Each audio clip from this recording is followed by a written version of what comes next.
स्फटिकसङ्काशं त्रिनेत्रं चन्द्रशेखरम् इन्दुमण्डलमध्यस्थं वन्दे देवं सदाशिवम्।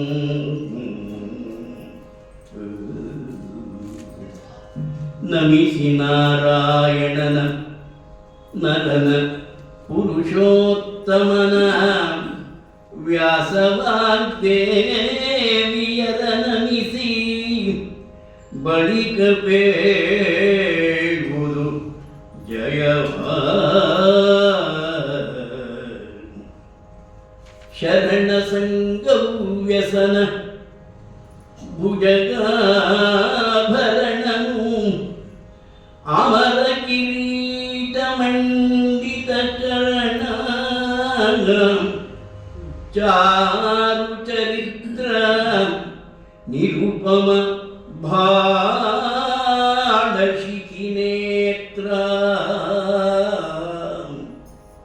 ಕರಣ ನಿರ್ಮಲ ಭಜಕರಘ ಸಂಹರಣ ದಂತಿ ಚಮೂರು ಚರ್ಮಾಂಬರನೆ ಸಲಹುಗೆ ಬಕುತ ಜನರನು ಸಲಹುಗೆ ಪಾರ್ವತೀ ರಮಣ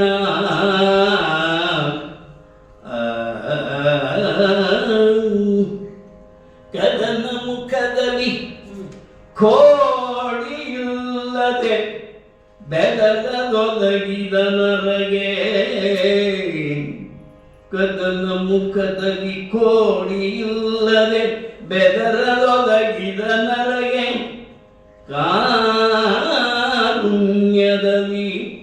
ಕಾಮ ವಿರೋಧಿ ಕೊಟ್ಟನು ಪಾಶುಪತ ಶರವ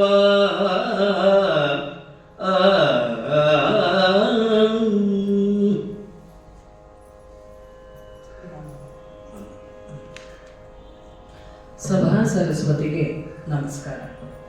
ಪಾರ್ವತಿ ಪರಶಿವನ ಮುದ್ದು ಕುವರ ಗಣಪನನ್ನ ವಿಘ್ನ ನಿವಾರಿಸೆಂದು ಪ್ರಾರ್ಥಿಸಿ, ತಾಯಿ ಶಾರದೆಯನ್ನ ಎರಡಕ್ಷರವನ್ನ ನಾಲಿಗೆಯಲ್ಲಿ ನುಡಿಸೆಂದು ಪ್ರಾರ್ಥಿಸುತ್ತಾ ನನ್ನೆಲ್ಲ ಗುರು ಪರಂಪರೆಗೆ ವಂದಿಸಿ ಇಂದಿನ ಕಾರ್ಯಕ್ರಮವನ್ನು ಆರಂಭ ಮಾಡ್ತಾ ಇದ್ದೇನೆ.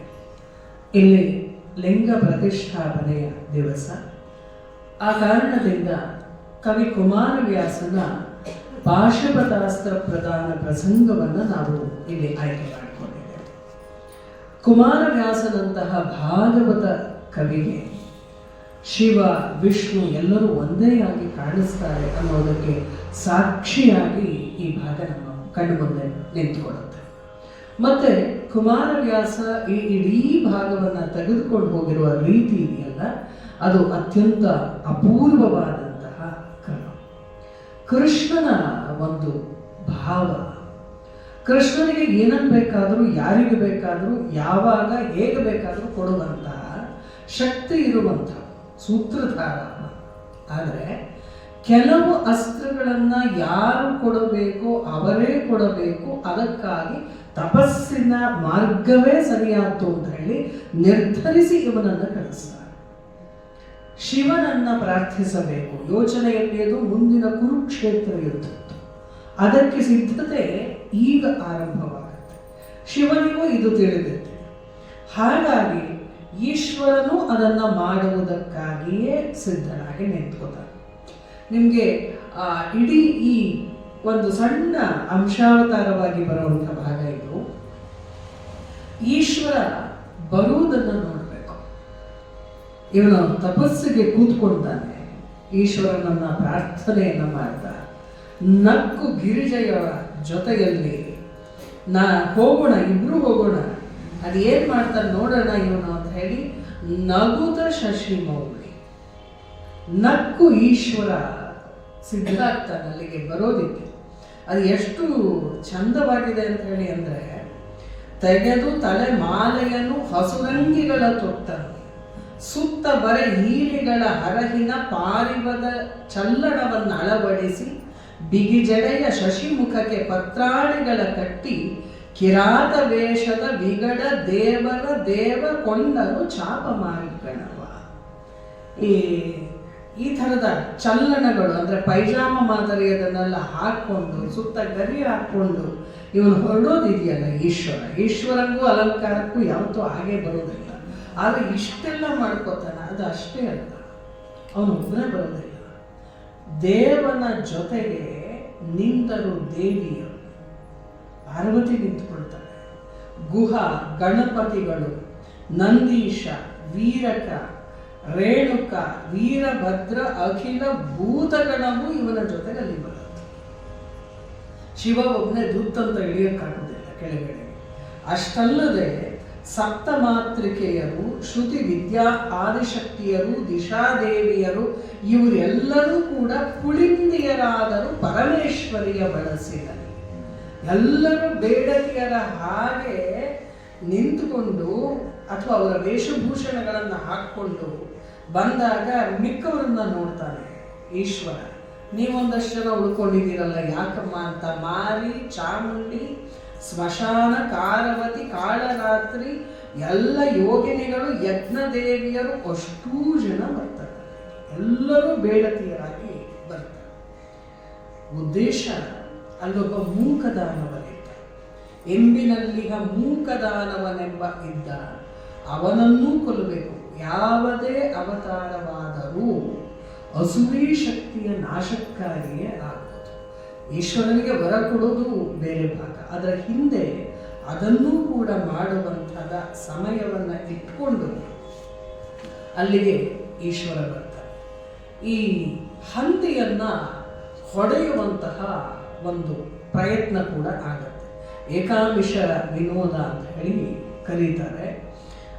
ಮಾನವನ ಸ್ವಭಾವ ಯಾವಾಗಲೂ ನಾವೇನು ಸಾಧನಾ ಪಥದಲ್ಲಿದ್ದೀವಿ ಅದು ಇದು ಕಥೆ ಅಂತೇಳಿ ಹೇಳಿದ್ರೂ ಕೂಡ ತುಂಬ ಬೇಗ ನಾನು ಅಂತ ಬಂದುಬಿಡುತ್ತೆ. ಒಳಗಲ್ ಬರೋದು ಗೊತ್ತಾಗಕ್ಕಿಂತ ಮುಂಚೆ ನಾಲಿಗೆ ಮೇಲೆ ಬಂದ್ಬಿಡುತ್ತೆ. ಅಂದರೆ ದೈವಿ ಶಕ್ತಿ ಮತ್ತು ದೈವಿ ಸ್ವಭಾವಕ್ಕೆ ನಾನು ಅನ್ನೋದಿರೋದಿಲ್ಲ. ಆ ಎಲ್ಲವನ್ನೂ ಮಾಡುವ ಆ ಶಕ್ತಿ ನಾನು ನಿನಗೆ ಉಸಿರಾಡಕ್ಕೆ ಗಾಳಿ ಕೊಟ್ಟೆ, ತಿನ್ನ ಕನ್ನ ಕೊಟ್ಟೆ ಅಂತ ಮಾತಾಡೋದಿಲ್ಲ. ಆದರೆ ನಾವು ಅದನ್ನು ಮಾತಾಡ್ತೀವಿ. ಅದರಿಂದ ಈ ಪೌರುಷ ಮತ್ತು ಅಪೌರುಷದ ಶಕ್ತಿ ಇವೆಲ್ಲವನ್ನು ಒಟ್ಟಿಗೆ ತಗೊಂಡು ಹೋಗುವಂತಹ ಭಾಗ. ವಿಶೇಷವಾಗಿ ಅಹಂಕಾರವನ್ನು ತೊಡೆಯುವ ಲೀಲೆ ಇದು. ವಿಶೇಷವಾಗಿ ಅಹಂಕಾರವನ್ನು ತೆಗೆದುಹಾಕೋದಕ್ಕೆ ಭೌತಿಕ ಶಕ್ತಿ, ನಮ್ಮ ಕೈಯಲ್ಲಿ ಶಕ್ತಿ ಇದೆ, ಭುಜದಲ್ಲಿದೆ, ತಲೆಯಲ್ಲಿದೆ ಅಂತೆಲ್ಲ ಅಂದ್ಕೊಳ್ತೀವಲ್ಲ, ಅದರಿಂದ ಗೆಲ್ಲಲಾಗದ್ದನ್ನ ತುಂಬ ಸುಲಭವಾಗಿ ಗೆಲ್ಲಬಹುದು. ಅಂದರೆ ಭಕ್ತಿಯಿಂದ ಶರಣಾಗತಿ ಆಗಿಬಿಟ್ರೆ ಕೈಯಿಂದ ಆಗದೇ ಇರೋದೆಲ್ಲವೂ ಕೂಡ ಒಂದು ನಮಸ್ಕಾರದಲ್ಲಿ ಆಗೋಗ್ಬಿಡುತ್ತೆ. ಅದನ್ನು ಕಲಿಸ್ಬೇಕಲ್ಲ ಪಾಠ.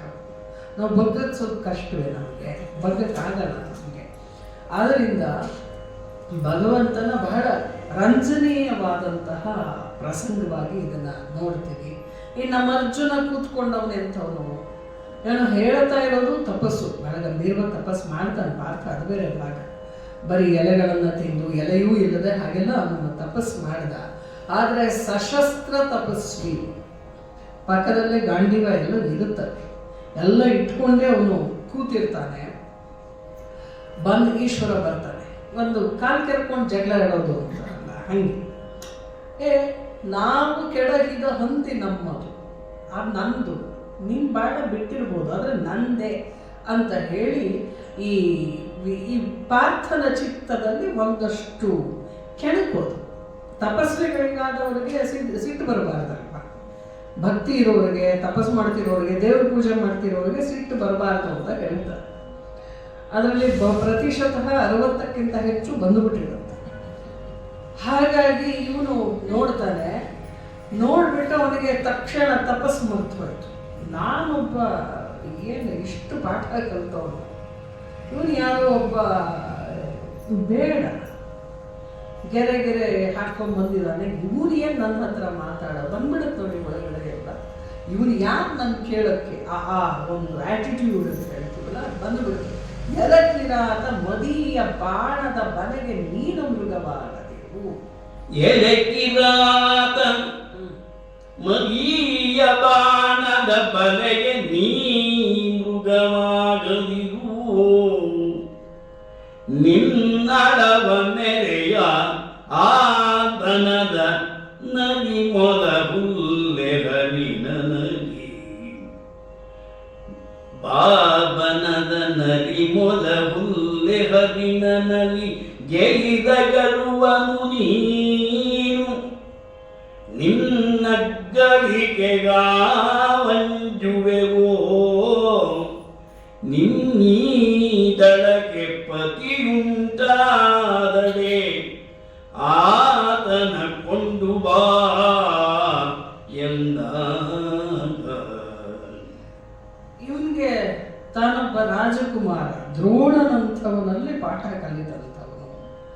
ಇವನು ಬಂದು ಇದು ನನ್ನ ಬೇಟೆ ಅಂತಿದ್ದಾನಲ್ಲ ಅಂದ್ಬಿಟ್ಟು ಅವ್ರು ಹೇಳ್ತಾನೆ, ನೋಡು, ನಾನು ಬಿಡುವಂತಹ ಬಾಣಗಳಿಗೆ ನೀನು ಮೃಗ ಆಗಬೇಡ. ನಿನ್ನ ಪರಾಕ್ರಮ ಎಲ್ಲ ಏನು, ಅದೇನೋ ಜಿಂಕೆ, ನರಿ, ಮೊಲ ಇಂಥವನ್ನು ಹೊಡ್ಕೊಂಡು ಓಡಾಡ್ತಿರ್ತೀಯ. ಆದ್ರಿಂದ ನಿನ್ನ ಈ ಕಿರಾತ ಪಡೆಗೆ ಯಾವನಾರು ನಾಯಕ ಅಂತ ಇದ್ರೆ ಅವನು ಕರ್ಕೊಂಡು ಬಾ, ನೋಡೋಣ ಆಮೇಲೆ ಅಂತ ಹೇಳ್ತಾನೆ. ಶಂಭು ನಕ್ಕ. ಪಕ್ಕದಲ್ಲೇ ಇರ್ತಾರಲ್ಲ ಪಾರ್ವತಿ, ಅದಕ್ಕೆ ಅವನಿಗೆ ಹೀಗೆ ಸಂದ್ರೆ ಮಾಡ್ತಾನೋ, ಎಷ್ಟು ಚೆನ್ನಾಗಿ ಮಾತಾಡ್ತಾ ಇದ್ದಾನೆ ನೋಡು ನನ್ನ ಭಕ್ತ, ನಾನೇ ಬಂದಿದ್ದೀನಿ, ಇವನು ಇಷ್ಟು ಕಠೋರವಾದ ತಪಸ್ ಮಾಡಿದ್ದು ನನ್ನನ್ನು ನೋಡೋಕ್ಕೆ ಅಂತ. ಎದುರಿಗೆ ಬಂದು ನಿಂತ್ಕೊಂಡಿರೋ ನನ್ನನ್ನು ಶಿವ ಅಂತಲೇ ಗುರುತಿಸೋಕ್ಕಾಗೋದಿಲ್ಲ. ನಮ್ಮ ಕಣ್ಣುಗಳು ಎಂಥ ಪ್ರಾಬ್ಲಮ್ಯಾಟಿಕ್ ಗೊತ್ತಾ. ಕಣ್ಣು ಕಾಣುತ್ತೆ ನಮಗೆ ಅಂತ ನಾವು ಅನ್ಕೋತೀವಲ್ಲ, ಈ ಕಣ್ಣು ವಾಸ್ತವವಾಗಿ ಕಾಣೋಲ್ಲ ನಮಗೆ. ತುಂಬ ತುಂಬ ಮಿತಿಯಲ್ಲಿರುತ್ತೆ. ನಮಗೆ ಯಾರು ಅನ್ನೋದೇ ಗೊತ್ತಾಗಲ್ಲ. ಹಾಗಂತ ಕಣ್ಣಿಗೆ ಸಮಸ್ಯೆ ಇರಲ್ಲ, ಕನ್ನಡಕ ಹಾಕೊಂಡಿರಲ್ಲ, ಏನೂ ಇಲ್ಲ. ಆದರೆ ಕಣ್ಣುಗಳಿಗೆ ಗುರುತು ಹಿಡಿಯುವ ಶಕ್ತಿ ಇರೋದು. ಆ ಗುರುತಿಸುವ ಶಕ್ತಿಯನ್ನು ಕೊಡೋಕ್ಕೆ ಸಾಧ್ಯ ಇರೋದು ಗುರುವಿಗೆ ಮಾತ್ರ. ಇನ್ನು ಯಾರ ಕೈಲೂ ಅದು ಆಗೋದೇ ಇಲ್ಲ, ಸಾಧ್ಯನೇ ಇಲ್ಲ.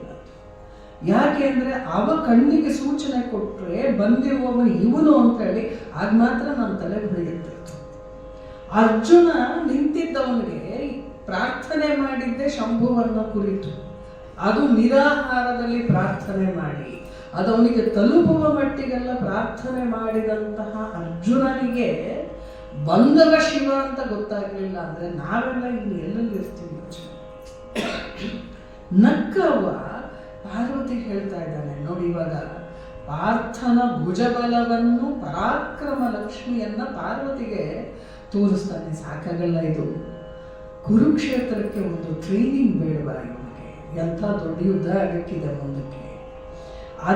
ಅದಕ್ಕೆ ಇವನನ್ನ ಸಿದ್ಧ ಮಾಡಬೇಕಂದ್ರೆ ನಮ್ಮಂಥವ್ರ ಜೊತೆಗೆ ಓದಾಡ, ಇಲ್ಲ ಅಂದ್ರೆ ಆ ಯುದ್ಧ ಮುಗಿಯೋದಿಲ್ಲ ಅಂಥೇಳಿ ಆ ಪಾರ್ವತಿಗೆ ಹೀಗೆ ಸನ್ನೆ ಮಾಡಿ ತೋರಿಸ್ತಾರೆ.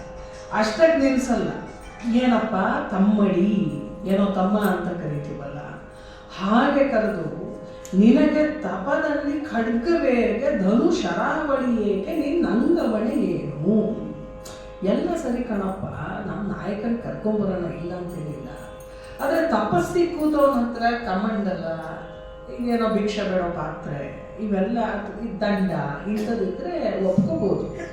ತಪಸ್ಸು ಮಾಡ್ತೀನಿ ಅಂತ ಕೂತ್ಕೊಂಡ ನಿನಗೆ ಈ ಖಡ್ಗ, ಧನಸ್ಸು, ಶರಗಳು ಅಂದರೆ ಬಾಣಗಳು ಇವನ್ನೆಲ್ಲ ಇಟ್ಕೊಂಡು ಯಾಕೆ ಕೂತಿದೀಯಾ ಅಂದರೆ ಇವನಿಗೆ ಇನ್ನೂ ಕೋಪ ಆಯ್ತು. ನೀನು ಕೈ ಕಟ್ಕೊಂಡು ನಿಂಗೇನಾಗಬೇಕು, ನಿನಗೆ ಏಕೆ ಎನ್ನ ತಪದ ಚಿಂತೆ? ಅದೆಲ್ಲ ವಿವೇಕ ಶಾಸ್ತ್ರ ವಿಚಾರ. ಸ್ವಯಂ ದಕ್ಷಿಣಾಮೂರ್ತಿ ಎದುರಿಗಿರೋದು, ಅವನಿಗೆ ಇವನು ಹೇಳ್ತಾ ಇದ್ದಾನೆ ವಿವೇಕ ಶಾಸ್ತ್ರ ವಿಚಾರ ತಪಸ್ಸು ನಿನಗೆಲ್ಲ ಗೊತ್ತಾಗುತ್ತೆ. ಅಕ್ಕಿ ಗಿಕ್ಕಿ ಹೊಡ್ಕೊಂಡು ಓಡಾಡೋನಿಗೆ. ಆದ್ರಿಂದ ಅದೆಲ್ಲ ವಿದ್ಯಾವೃತ್ತಿ, ತುಂಬ ದೊಡ್ಡದು ಅದಿಲ್ಲ. ಮಾತು ನಿಲ್ಲಿಸಿ ನಿನ್ನ ಕೈಯಲ್ಲಿ ಇದು ಆಗಲ್ಲ, ಯಾರು ಇದ್ರೆ ಆಕೆವಾಳರನ್ನ ಕರೆಸು, ಗಟ್ಟಿಯಾದವರು ಯಾರು ಇದ್ರೆ ಅವರನ್ನು ಕರೆಸು ಅಂತ ಹೇಳಿ ಪುನಃ ಹೇಳ್ತಾನೆ. ಇದೇ ಥರದ ವಾದ ವಿವಾದ ಎಲ್ಲವೂ ಕೂಡ ಆಗ್ತಾ ಹೋಗುತ್ತೆ. ಅವನು ಹೇಳ್ತಾನೆ ಈಶ್ವರ, ನಮಗೆ ಈ ಬೇಂಟೆಯನ್ನ ಬಲ್ಲವು ಜಾತಿ ಧರ್ಮವಿದು ಅಂದ ಈಶ್ವರ. ಯಾಕೆಂದ್ರೆ ಲಯಕರ್ತ ಶಿವ, ದಿನ ಅದನ್ನೇ ಕೆಲಸ ಮಾಡೋದು. ಹಾಗಾಗಿ ನಮ್ಮ ಜಾತಿ ಧರ್ಮ ನನಗೆ ಚೆನ್ನಾಗಿ ಗೊತ್ತಿದೆ. ಬೇಟೆ ಆಡೋದು ಹೆಂಗೆ, ಯಾರನ್ನ ಯಾವ ಹೊತ್ತಲ್ಲಿ ಎಷ್ಟು ಜನನ್ನ ಏನು ಮಾಡ್ಬೇಕನ್ನೋದು ಗೊತ್ತಿದೆ. ಇದನ್ನ ನಾವು ಸೆಣಸುವವರಲ್ಲ, ಇವೆಲ್ಲ ನಮಗೆ ಬೇಕಿಲ್ಲ ಅಂತಂದ್ರೂ ಕೂಡ ಈ ಮಾತುಕತೆ ಮುಂದಕ್ಕೆ ಹೋಗ್ಬಿಡುತ್ತೆ. ಅಲ್ಲಿಯವರೆಗೆ ತಾಳ್ಮೆಯಲ್ಲಿದ್ದ ಅರ್ಜುನ ಈ ಮಾತುಕತೆಗಳನ್ನು ಅರ್ಥ ಮಾಡಿಕೊಳ್ಳಲಾಗದೆ ಆದಡೆ ಈಗ ಕೊಳ್ಳೆನುತ ಕೆನ್ನೆಗೆ ಸೇದಿ ಬಿಟ್ಟನು ಸರಳ. ಕೈಗೆ ಧನಸ್ಸನ್ನು ಎತ್ಕೊಂಡಿದ್ದಾರೆ. ಒಂದರ ಹಿಂದೊಂದು ಪೂರ್ತಿಯಾಗಿ ಸರಳಗಳನ್ನ ಬಿಡ್ತಾನೆ ಇದ್ದಾನೆ. ಈಶ್ವರನಕ್ಕ ಇನ್ನೂ ಗೊತ್ತಾಗಲಿಲ್ಲ ಇವರಿಗೆ, ಮುಂದಕ್ಕೆ ನೋಡೋಣ ಅಂತ ಹೇಳಿದಾಗ ಇವನು ಕೂಡ ಅದನ್ನು ಉಪಸಂಹಾರ ಮಾಡಿದಾಗ ನಿಲ್ಲಿಸದ ಅರ್ಜುನ ಮತ್ತೆ ಸುರಿದನು ಸರಳ ಮಳೆಯನ್ನು. ಮತ್ತೆ ಸುರಿದನು ಸರಳ ಮಳೆಯನು ಅದೆತ್ತನ ಭಾ ದೆಸೆ ಎತ್ತ ಧೋನಿ ಎತ್ತಲು ಅರ್ಜುನನೆತ್ತ ಕಪಟ ಕಿರಾತ ತಾನೆತ್ತ ಹೊತ್ತ ಹೊಗರಿನ ಮೊರೆವಗರಿಗಳ ಮುತ್ತು ಗಿಡಗಳ ಹೊಳೆವ ಧಾರೆಯ ಮೊತ್ತದಂಬೌಕಿಲವು ಮೃತ್ಯುಂಜಯನ ಸಮ್ಮುಖಕ್ಕೆ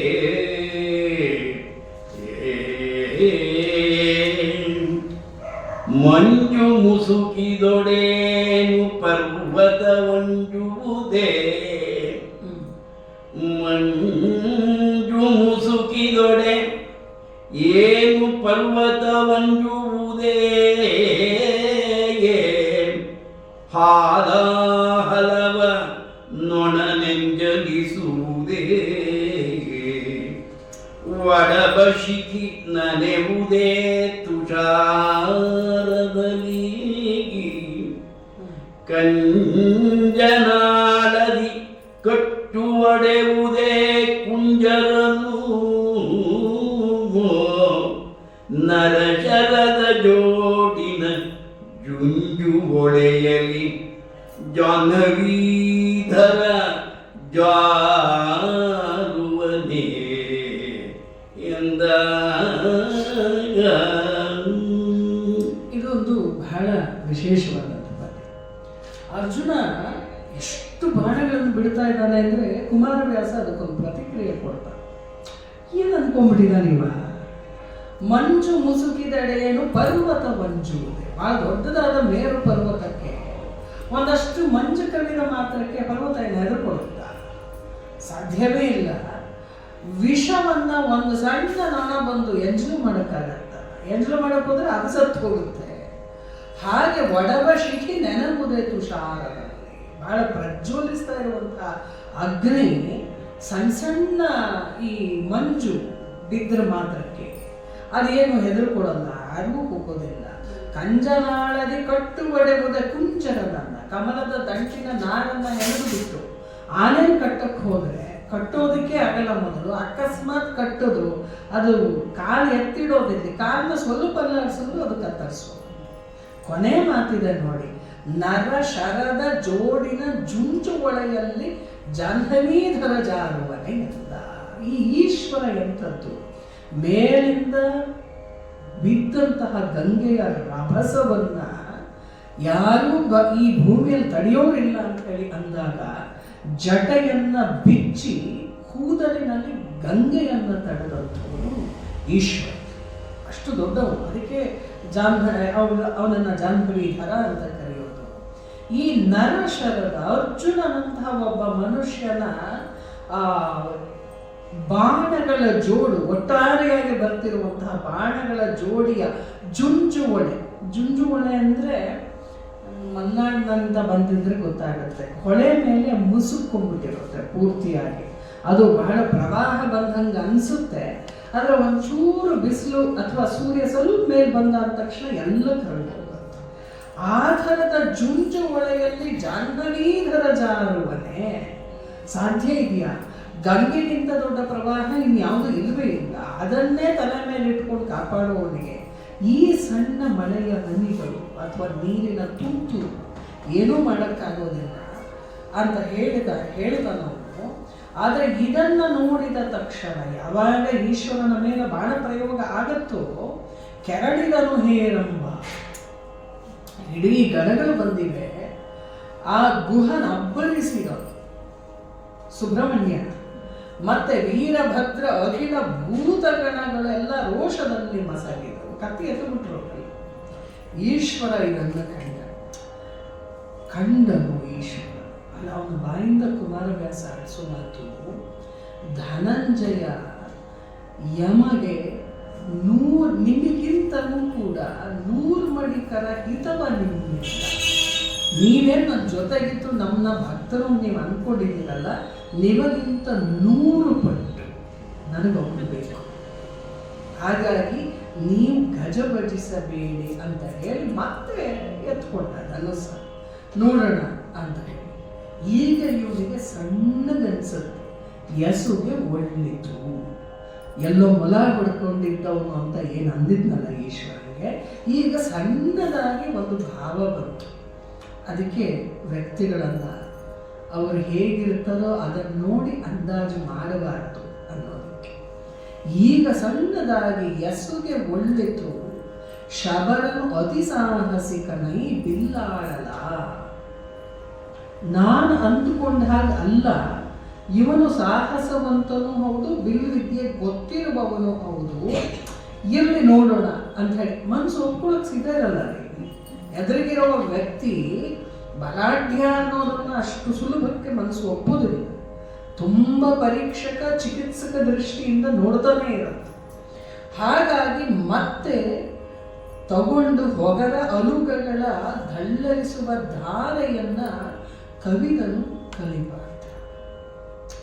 ನೋಡ್ತಾನೆ ಈಶ್ವರ, ಇರಲಿ ಇದೇನು ಮಾಡೋಣ ಅಂತ ಮತ್ತೆ ಮಾತಾಡೋಕ್ಕೆ ಶುರು ಮಾಡ್ತಾನೆ. ನಮಗೆ ಕೈಯಲ್ಲಿ ಹರಿದೇ ಇದ್ದಾಗ ಮಾತು ಜಾಸ್ತಿ ಆಗುತ್ತೆ, ತುಂಬ ಜಾಸ್ತಿ ಆಗುತ್ತೆ. ಅವ ಹೇಳ್ತಾನೆ, ಎಲ ಕಿರಾತರೊಳಗೆ ಅಗ್ಗಳೆಯ ನನೆಯೋ. ನೀನು ಬೇಡರಲ್ಲಿ ನೀನು ದೊಡ್ಡವನೇ. ಈಗ ನಾನು ನನ್ನ ಬಾಣಗಳನ್ನು ಪ್ರಯೋಗ ಮಾಡ್ತೇನೆ, ಅಳುಕದಿರು, ಹೆದರ್ಕೋಬೇಡ, ನೀನು ಕಲಿಯಾಗು, ಅದೇ ಧೈರ್ಯವನ್ನು ಇಟ್ಕೊಂಡು ಯುದ್ಧ ಮಾಡು ಅಂತ ಹೇಳಿ ಪಾರ್ಥ ಆರಂಭಿಸ್ತಾನೆ. ಮಂತ್ರಾಸ್ತ್ರಗಳನ್ನು ಪ್ರಯೋಗ ಮಾಡ್ತಾನೆ. ಇದು ಎರಡನೇ ಭಾಗ. ಮೊದಲನೆಯದು ಬಂದವನು ಒಬ್ಬ ಬೇಡ ಅಂತ ಹೇಳಿ ತಿಳ್ಕೊಬೇಕು. ಬೇಡ, ಅವನಿಗೆ ಬಿಲ್ಲು ಬಾಣಗಳ ಪರಿಚಯವೇ ಇಲ್ಲ ಅಂತ ಅನ್ಕೊಂಡಿತ್ತು. ಎರಡನೇ ಭಾಗದಲ್ಲಿ ಅಷ್ಟು ಮೇಲಿದ್ದ ಅಹಂಕಾರ ಒಂಚೂರು ಕೆಳಗಿಳಿತು. ವಾಸ್ತವದ ಪ್ರಜ್ಞೆ, ಓ ಇವನು ಬೇಡ ಹೌದು, ಆದರೆ ಬಿಲ್ಲು ವಿದ್ಯೆ ಗೊತ್ತಿರುವವನು ಅನ್ನುವ ಭಾವ ಬಂತು. ಈಗ ಮಂತ್ರಾಸ್ತ್ರಗಳಿಂದ ಅವನನ್ನು ಮುಸುಕು. ಎಷ್ಟು ಕೂರಂಬುಗಳನ್ನ ಎಸೆದರೂ ಕೂಡ ಶಿವ ಕಡಿದ ನಂಬುಗಳನ್ನ ಅವುಗಳನ್ನೆಲ್ಲ ಕತ್ತರಿಸಿ ಹಾಕ್ತಾನೆ. ಆವಾಗ ಇವನು ಯೋಚನೆ ಮಾಡ್ತಾನೆ, ಏನಾಗ್ತಾ ಇದೆ ಇದು? ಈ ಮಂತ್ರಾಸ್ತ್ರದಲ್ಲಿ ಇವ ಸಾಯಲೇಬೇಕಿತ್ತು. ಅಭಿಮಂತ್ರಿಸಿ ಬಿಟ್ಟಂತಹ ಬಾಣಗಳು ಯಾಕೆ ವಿಫಲವಾಗ್ತಿದೆ ಅಂದ್ರೆ ಒಳಗನ್ನ ಪ್ರಶ್ನೆ ಮಾಡಿಕೊಳ್ಳುವ ಅಂತ. ಅಂದು ಕಾಂಡವವನದ ದಹನದೆ ಬಂದುದು. ಕಾಂಡವವನದ ದಹನದೆ ಬಂದುದಕ್ಷಯ ಬಾಣವಿದು. ಅಂದು ಕಾಂಡವವನದ ದಹನದೆ ಬಂದುದಕ್ಷಯ ಬಾಣವಿದು. ತಾನಿಂದು ಬರತುದು ಬಹಳ ಜಲನಿಧಿ ಬತ್ತು ಒಂದರಲ್ಲಿ. ಇಂದು ಮೌಳಿಯ ಸೇವೆಗೆ ಇಂದು ಪುಳಿಂದ ಕಂಟಕನಾದನೇ. ಎಂದು ಗರ್ಜಿಸಿ ಚಾಪದಿಂದಪ್ಪ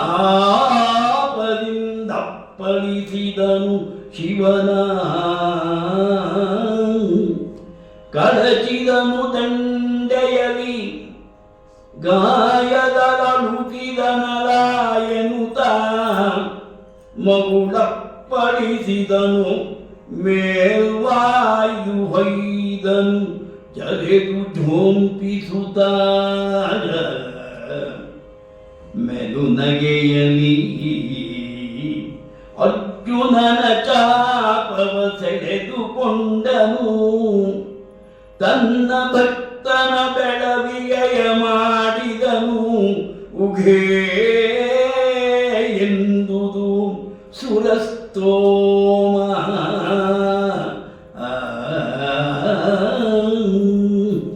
ಈ ಗಂಭೀರವಾದ ಪ್ರಶ್ನೆ ಬಂದ್ಬಿಟ್ಟು ಕಾಂಡವ ವನವನ್ನ ದಹಿಸಬೇಕಾದ್ರೆ ಬಂದ ಅಕ್ಷಯ ಬಾಣಗಳ ತುಣಿ ಇರಬೇಕು. ಇವತ್ತು ಜಲನಿಧಿ ಬತ್ತುವಂದದಲ್ಲಿ ಬಾಣಗಳು ಮುಗಿದೋಗ್ತಾ ಇದೆ. ಇಂದು ಮೌಳಿಯ ಸೇವೆಗೆ ಇಂದು ಕಂಟಕನಾದನೆ ಪುಳಿಸಿದ. ಈಶ್ವರನ ಸೇವೆಗೆ ನಾನು ಇದ್ರೆ ಅದನ್ನು ಮಾಡ್ತಾ ಇದ್ರೆ ಈ ಬೇಡ ಬಂದು ಅದಕ್ಕೆ ಕಂಟಕನಾದನೆ ಅಂತ ಹೇಳಿ ಯಾವಾಗ ಕೈಯಿನ ವಿದ್ಯೆ ಮರೆಯಾಗ್ತಾ ಇದೆ ಆವಾಗ ಹಾ ಎಂದು ಗರ್ಜಿಸಿ ಬಿಡೋದಕ್ಕೆ ಬಾಣಗಳಿಲ್ಲದೆ ಹೋದಾಗ ಚಾಪದಿಂದ ಅಪ್ಪಳಿಸಿದನು ಶಿವನ. ಬಿಲ್ಲನ್ನ ಎತ್ಕೊಂಡು ಶಿವನ ನೋಡಿದ. ಮೆನುನಗೆಯಲ್ಲಿ ಈಶ್ವರ ಅರ್ಜುನನ ಚಾಪವ ಸೆಳೆದುಕೊಂಡ. ಯಾವಾಗ ಜೋರಾಗಿ ಕೊಡೋದನ್ನು ಅದನ್ನು ಎರಡೂ ಕೈಯಲ್ಲಿ ಹಿಡಿದು ಪಕ್ಕಕ್ಕಿಟ್ಟ. ಮೇಲುಗಡೆ ಇದ್ದ ದೇವತೆಗಳಿಗೆ ಸ್ವಲ್ಪ ಭಯ. ಈಶ್ವರನಂತ ಈ ಬಿಲ್ ತಗೊಂಡು ಹೊಡೆದ ಅಂದ ತಕ್ಷಣ ಅಕಸ್ಮಾತ್ ಈ ಶಿವ ಕೋಪ ಮಾಡ್ಕೊಂಡ್ರೆ ಏನು ಮಾಡೋದು? ಯಾವಾಗ ತೆಗೆದು ಪಕ್ಕಕ್ಕಿಟ್ಟು ನಕ್ತನೋ ಆವಾಗ ಭಕ್ತನ ಬೆಳವಣಿಗೆಯ ಮಾಡಿದನು. ಸರಿಯಾದ ಒಬ್ಬ ಗುರು ಕ್ರೋಧವನ್ನ ಮಾಡಿಕೊಳ್ಳೋದೇ ಇಲ್ಲ. ಯಾವಾಗ ಕಲಿಸ್ಬೇಕಾಗಿತ್ತಲ್ಲ ಪ್ರಾರ್ಥನೆಗೆ, ಆ ಇಡೀ ಬೆಳ್ಳನ್ನು ತೆಗೆದು ಪಕ್ಕಕ್ಕೆ ಇಟ್ಟ. ಕೈ ಖಾಲಿ ಆಯಿತು ಅರ್ಜುನಂದು. ತಿಳಿವ ಮುಗಿದು ಪಕ್ಕಕ್ಕಿಟ್ಟು ಮರವೆಯ ಕಳಕಳವೆ ಮೇಲಾಯಿತು. ಯಾವಾಗ ವಿವೇಕ ಮರೆಯಾಗತ್ತು ಯಾವುದಾದ್ರೂ ಸನ್ನಿವೇಶದಲ್ಲಿ ಏನು ಮಾಡಬೇಕು, ನಾವು ಎಲ್ಲಿದ್ದೀವಿ ಅನ್ನೋದು ಮರ್ತು ಹೋಗುತ್ತೆ. ತಾಮಸ ಜಲನಿಧಿಯ ತಾಯ್ಮಳಲ ಮುಟ್ಟಿತು ಮನಧನಂಜಯನ. ಇವಾಗ ಸಾತ್ವಿಕ ರಾಜಸ ಎಲ್ಲ ಹೋಗಿ ತಾಮಸ ಹೆಚ್ಚಾಯಿತು. ತೆಗೆದು ಪಶುಪತಿಯನ್ನ ಏನು ಮಾಡ್ತಾನೆ ಅಂದರೆ ಬರೀ ಮುಷ್ಟಿಯಲ್ಲಿ ಅಷ್ಟೇ ಅಲ್ಲ, ಮರನ ಹೆಗ್ಗೊಂಬುಗಳಲ್ಲಿ ಗ್ರಾಮ್ಯ ಶೈಲಿಯಲ್ಲಿ ಇದುವರೆಗೆ ನಾಗರಿಕ ಅಂತ ಭಾವಿಸಿದ್ನಲ್ಲ ಮೊದಲನೇ ಪದ್ಯದಲ್ಲಿ. ಅಂದರೆ ನಿನಗೆ ತಪಸ್ಸು ವಿದ್ಯಾವೃತ್ತಿಗಳು ಇದೆಲ್ಲ ನಿನಗೆ ಅದೆಲ್ಲ ತಿಳಿದಂತಹ ಜನರು, ವಿದ್ಯೆ ಎಲ್ಲದೂ ಕೂಡ. ಆದ್ದರಿಂದ ನಿನಗೆ ಯಾಕೆ ಎಲ್ಲೋ ಕಾಡಲ್ಲಿ ಓಡಾಡಿಕೊಂಡವ್ರಿಗೆ ಎಲ್ಲಿಂದ ಬರಬೇಕು ವಿದ್ಯೆ ಅಂತೆಲ್ಲ ಮಾತಾಡಿದ್ದವನು ಈಗ ಅದೇ ಗ್ರಾಮ್ಯ ಶೈಲಿಯಲ್ಲಿ ಮರ ಮುರ್ಕೊಂಡು ಕೊಂಬೆ ಮುರ್ಕೊಂಡು ಮರದ ಹೆಗ್ಗೊಂಬುಗಳಲ್ಲಿಟ್ಟನು. ತಿರುಗಿ ಕಲ್ಲುಗುಂಡುಗಳ ಮಳೆಯ ಕರೆದನು. ಅಲ್ಲಿ ಬಿದ್ದಿರ್ತು, ಅದನ್ನೇ ಎತ್ಕೊಂಡು ಹೊಡಿತಾನೆ. ಹರನ ನಾದಿಗನು ಹೊಡೆತದಿಂದ ಏನನೆಂಬೆನು ಪಾರ್ಥನೂರನ ಮನೆಯ. ಇವನು ಸುಮ್ಮನಾಗಲಿಲ್ಲ ಈಶ್ವರ. ಕುಮಾರವ್ಯಾಸ ವಾಕ್ಯ ಬರೀತಾನೆ, ಕರುಣಾವನಧಿ ನುಡಿದನು. ಏನ್ ಹೇಳ್ತಾನೆ, ಮರುಳೆ ತಮ್ಮಡಿ, ಇದೇನೋ ಕಲ್ಲು ಮಣ್ಣು ಎಲ್ಲ ತಕ್ಕೊಂಡು ಹೊಡಿತಿದ್ಯಲ್ಲ, ಕೈದು ಉಳ್ಳೊಡೆ ಕೊಂಡು ಬಾ ಎಂದ. ಅದೇನೋ ಎಲ್ಲೆಲ್ಲೋ ಕಲ್ತಿದ್ದೀನಿ ಅಂತ ಹೇಳಿದ್ಯಲ್ಲ, ಯಾವುದಾದ್ರೂ ಆಯುಧಗಳೇನಾದ್ರು ಉಳ್ಕೊಂಡಿದ್ರೆ ಅದನ್ನು ತಗೊಂಬ ಅಂತ ಹೇಳ್ದ. ಇವನ ಹತ್ರ ಮಾಡಕ್ಕೆ ಏನೂ ಇಲ್ಲ ಇವಾಗ.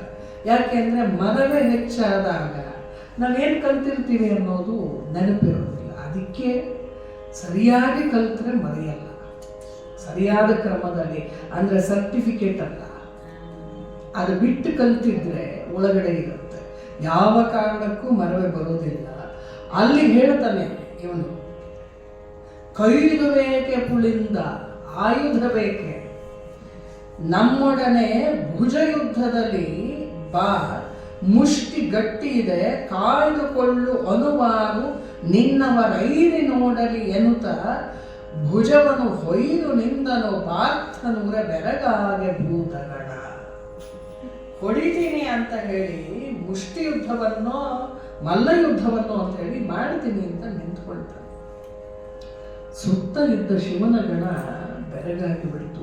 ಇಷ್ಟೊತ್ತಾದ್ರೂ ಇವನಿಗೆ ಅರ್ಥ ಆಗಲಿಲ್ವಾ ಯಾರ ಜೊತೆಗೆ ಮಾತು, ಯಾರ ಜೊತೆಗೆ ಯುದ್ಧ ಅಂತ. ಶಿವ ಹೇಳ್ತಾನೆ, ಕಂಡಿರೇ ದೇವಿಯರು ನರನ ಉದ್ದಂಡತನವನ್ನು. ಕಂಡಿರೇ ದೇವಿಯರು ನರನು ದಂಡತನವನ್ನು ಕಂಡಿರೇ ತರಗೆರೆಯ ಕೈಗೊಂಡು ತಿಂಗಳು 4 ಪವನಗ್ರಾಸದಿಂಬಳಿಕ ದಂಡಿಸಿದ ನೀ ದೇಹವನ್ನು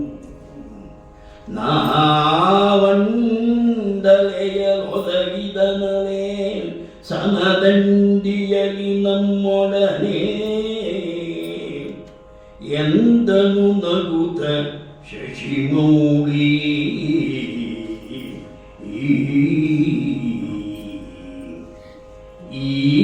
ಈತನರನೆಂಬವ ಕಣ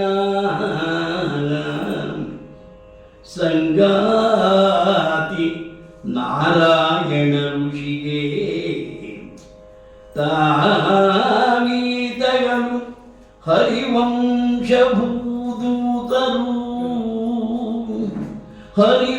ಹರಿವಂಶಭೂತರು ತಾವೀತಗಳು ಭಕ್ತರಿವರೆ ಮಗೆ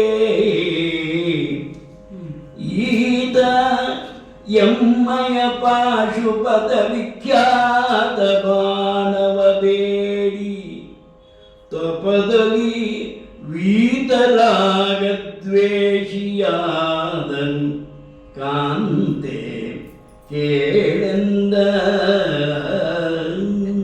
ಪಾರ್ವತಿ ಪಕ್ಕದಲ್ಲಿ ನಿಂತ್ಕೊಂಡು ನೋಡ್ತಿರ್ತಾಳೆ, ಇದು ಯಾವ ಸೀಮೆ ಯುದ್ಧ ಅಪ್ಪ ನಿಂತು. ಯಾಕಂದ್ರೆ ಒಂದು ಕಣ್ಣನ್ನು ಬಿಟ್ರೇನೆ ಜಗತ್ ಸುಟ್ಟು ಹೋಗುತ್ತೆ.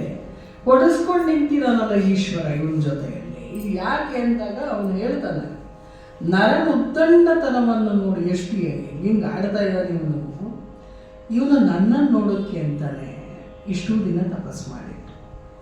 ಎಂಥ ತಪಸ್ಸು! 4 ತಿಂಗಳ ಕಾಲ ಬರೀ ತರಗೆಲ್ಲ ತಿಂದಿದ್ದಾನೆ ಊಟ ಬಿಟ್ಟು. ಅದಾದಮೇಲೆ ಪವನಗ್ರಾಸದಿಂದ ಬರೀ ಗಾಳಿಯನ್ನಿಟ್ಕೊಂಡು ಉಸಿರಾಡಿ ಏನೂ ತಿನ್ನದೆ ಸದಾ ಈಶ್ವರ ಅಂತ ಹೇಳಿ ಜಪ ಮಾಡಿಕೊಂಡು ನಿಂತು ದಂಡಿಸಿದ್ದಾನೆ ದೇಹವನ್ನು. ನಾನು ಎದುರಿಗೆ ಬಂದು ನಿಂತ್ಕೊಂಡ್ರೆ ನನ್ನ ಜೊತೆಗೆ ಯುದ್ಧ ಮಾಡ್ತಿದ್ದಾನೆ. ಇವರು ಯಾರು ಅಂತ ಕೇಳ್ತಾಳು. ನೋಡು, ಈತ ನರನೆಂಬುವ ಕಣ ನರನಾರಾಯಣರ ಪ್ರಸಂಗವನ್ನು ಹೇಳ್ತಾನೆ. ಇವರು ಭಕ್ತರು. ಇವನೇ ನನ್ನನ್ನು ಪಾಶುಪತಾಸ್ತ್ರವನ್ನು ಕೇಳೋದಕ್ಕೆ ಅಂತಲೇ ಈ ತಪಸ್ಸು. ಆದರೆ ತಪಸ್ಸನ್ನು ಮಾಡ್ತಿದ್ದವನು ವೀತರಾಗ ದ್ವೇಷಿಯಾಗಿ ನಿಂತಿದ್ದಾನೆ. ಅದಕ್ಕೆ ನಾನು ಕಾಣ್ತೀನಿ. ಕಣ್ಣಿನ ಪೊರೆ ಅಂತಂದರೆ 40 ಬಂದ ಮೇಲಲ್ಲ, 14ನೇ ವಯಸ್ಸಿಗೆ ಪೊರೆ ಬರುತ್ತೆ. ಆವಾಗಿಂದ ತೆಕ್ಕೋತಾ ಬರಬೇಕದನ್ನು. ಆ ಪೊರೆಯನ್ನು ಯಾವ ವೈದ್ಯನೂ ತೆಗೆಯೋಕ್ಕಾಗಲ್ಲ. ಆ ಪೊರೆಯನ್ನು ಹರಿಸುವುದಕ್ಕೆ ಇಂಥವರೇ ಮತ್ತು ಗುರುವೇ ಬರಬೇಕು. ಆ ಪೊರೆಗೆ ಯಾವ ಆಪರೇಷನ್ಗಳು ಇಲ್ಲ. ಅದನ್ನು ತೆಗೆಸ್ಕೊಳ್ಬೇಕು. ಈ ವಿಶಾಲ ದೃಷ್ಟಿಕೋನ ಇದೆಯಲ್ಲ ಶಿವನಂತು, ಅದು ಬಹಳ ದೊಡ್ಡದು. ಮತ್ತೆ ಸಮತೋಲನ. ಅಷ್ಟೇ ಪಾರ್ವತಿ ಹೇಳ್ತಾನೆ, ಕೊಡವೆ ನೀ ತಂಗೆ ಎಮ್ಮ ಶರವನು. ನಾ ಬಂದಿರೋದೇ ಪಾಶುಪತ ಕೊಡೋದಕ್ಕೆ. ನೋಡು, ಪಾರ್ಥನನ್ನ ಇನ್ನೊಂದು ಸ್ವಲ್ಪ ಅವನ ಪರಾಕ್ರಮವನ್ನು ಪರಿಚಯಿಸಿಯೇ ಹೋಗಬೇಕು ನಾನು ಅಂತ ಹೇಳಿ ಮತ್ತೆ ಬೊಬ್ಬಿಡುತ್ತ ಹಿಡಿದರಿಬ್ಬರು ಕೈಗಳನ್ನು ಹೊಕ್ಕೊಡನೆ ಹತ್ತಿಯಲ್ಲಿ. ಬಹಳ ಅದ್ಭುತವಾದ ಯುದ್ಧ ಆಗುತ್ತೆ. ಯುದ್ಧದ ಪದ್ಯಗಳು ತುಂಬ ಚೆನ್ನಾಗಿ ಬರೆದಿದ್ದಾನೆ ಕುಮಾರವ್ಯಾಸ. ಒಂದು ಪದ್ಯ ಮಾತ್ರ ಹೇಳಿ ಮುಂದೆ ಹೋಗೋಣ. ಬಿಗಿವ ಬಿಡಿಸುವ ಬಿಡಿಸಿದ ಕ್ಷಣ ತೆಗೆವ ಕಳಚುವ ಕೊಂಬ ಲಳಿಯಲ್ಲಿ ಹೋಗುವ ಹತ್ತುವ ಲವಣಿಯಲ್ಲಿ ಲಾಗಿಸುವ ಹೊರಬಡುವ ಚಿಗುವ ತೊಡಚುವ ಬಿಗಿವ ಬಿಡಿಸುವ ಬಗಿವ ಬಳಸುವ ಬಂದ ಗತಿಯಲ್ಲಿ ಅಗಡಿಸುವ ಲೋಕೈಕ ವೀರರು ಒಪ್ಪು ಹೆಣಗಿದರು. ಎಲ್ಲ ಬೇರೆ ಬೇರೆ ಇದು. ಅಂದರೆ ಕಣ್ಮುಂದೆ ಬರುತ್ತೆ, ಹೆಂಗೆ ಬಿಗಿದ್ರು ಬಿಡಿಸ್ಕೊಂಡ್ರೆ ಹೇಗೆ ಅನ್ನೋದನ್ನೆಲ್ಲ. ಹೀಗೆ ಮತ್ತೆ ಮತ್ತೆ ಈ ಯುದ್ಧ ಮುಂದುವರೆತಾ ಹೋಯಿತು. ಪಾರ್ಥನ ತ್ರಾಣ ಸ್ವಲ್ಪ ಮಟ್ಟಿಗೆ ಕಡಿಮೆ ಆಯಿತು. ಏರುಸರು ಬರ್ತಾ ಇದೆ. ಆಗ ಅನ್ಕೋತಾನೆ ಈಶ್ವರ, ತ್ರಾಣವೆಂತುಟೋ ಶಿವ ಶಿವ, ಇಷ್ಟು ಮಾದರಿಯಲ್ಲಿ ಇದ್ದಾನೆ. ಆಮೇಲೆ ಪಾರ್ಥನಿಗೂ ಅನಿಸುತ್ತೆ ಗುಣದಲ್ಲ ಸೂಯವೇ ಅನ್ನೋ ಮಾತು ಕೂಡ ಬರುತ್ತೆ. ಅಂದರೆ ಎದುರಿಗಿರುವ ವ್ಯಕ್ತಿಯನ್ನು ಗುರುತಿಸುವ ಶಕ್ತಿ ದೇಹ ಆಯಾಸ ಪಟ್ಟಾಗ ಬರುವುದಕ್ಕೆ ಆರಂಭ ಆಯಿತು. ಆವಾಗ ಅರ್ಜುನ ಹೇಳ್ತಾನೆ, ನಿನಗೆ ನಾ ಬೆರಗಾದೆ, ನಿನಗೆ ನಾ ಬೆರಗಾದೆ, ನೀನಿಂದೆನಗೆ ಮೆಚ್ಚಿದೆ, ದೇವದಾನವ ಜನವೆನಗೆ ಪಾಡಲ್ಲ, ನೀ ಹಲ್ಲಣಿಸಿದೈ ನಮ್ಮ ವಿನನೋ ಮೇಂದೇವೇಂದ್ರನೋ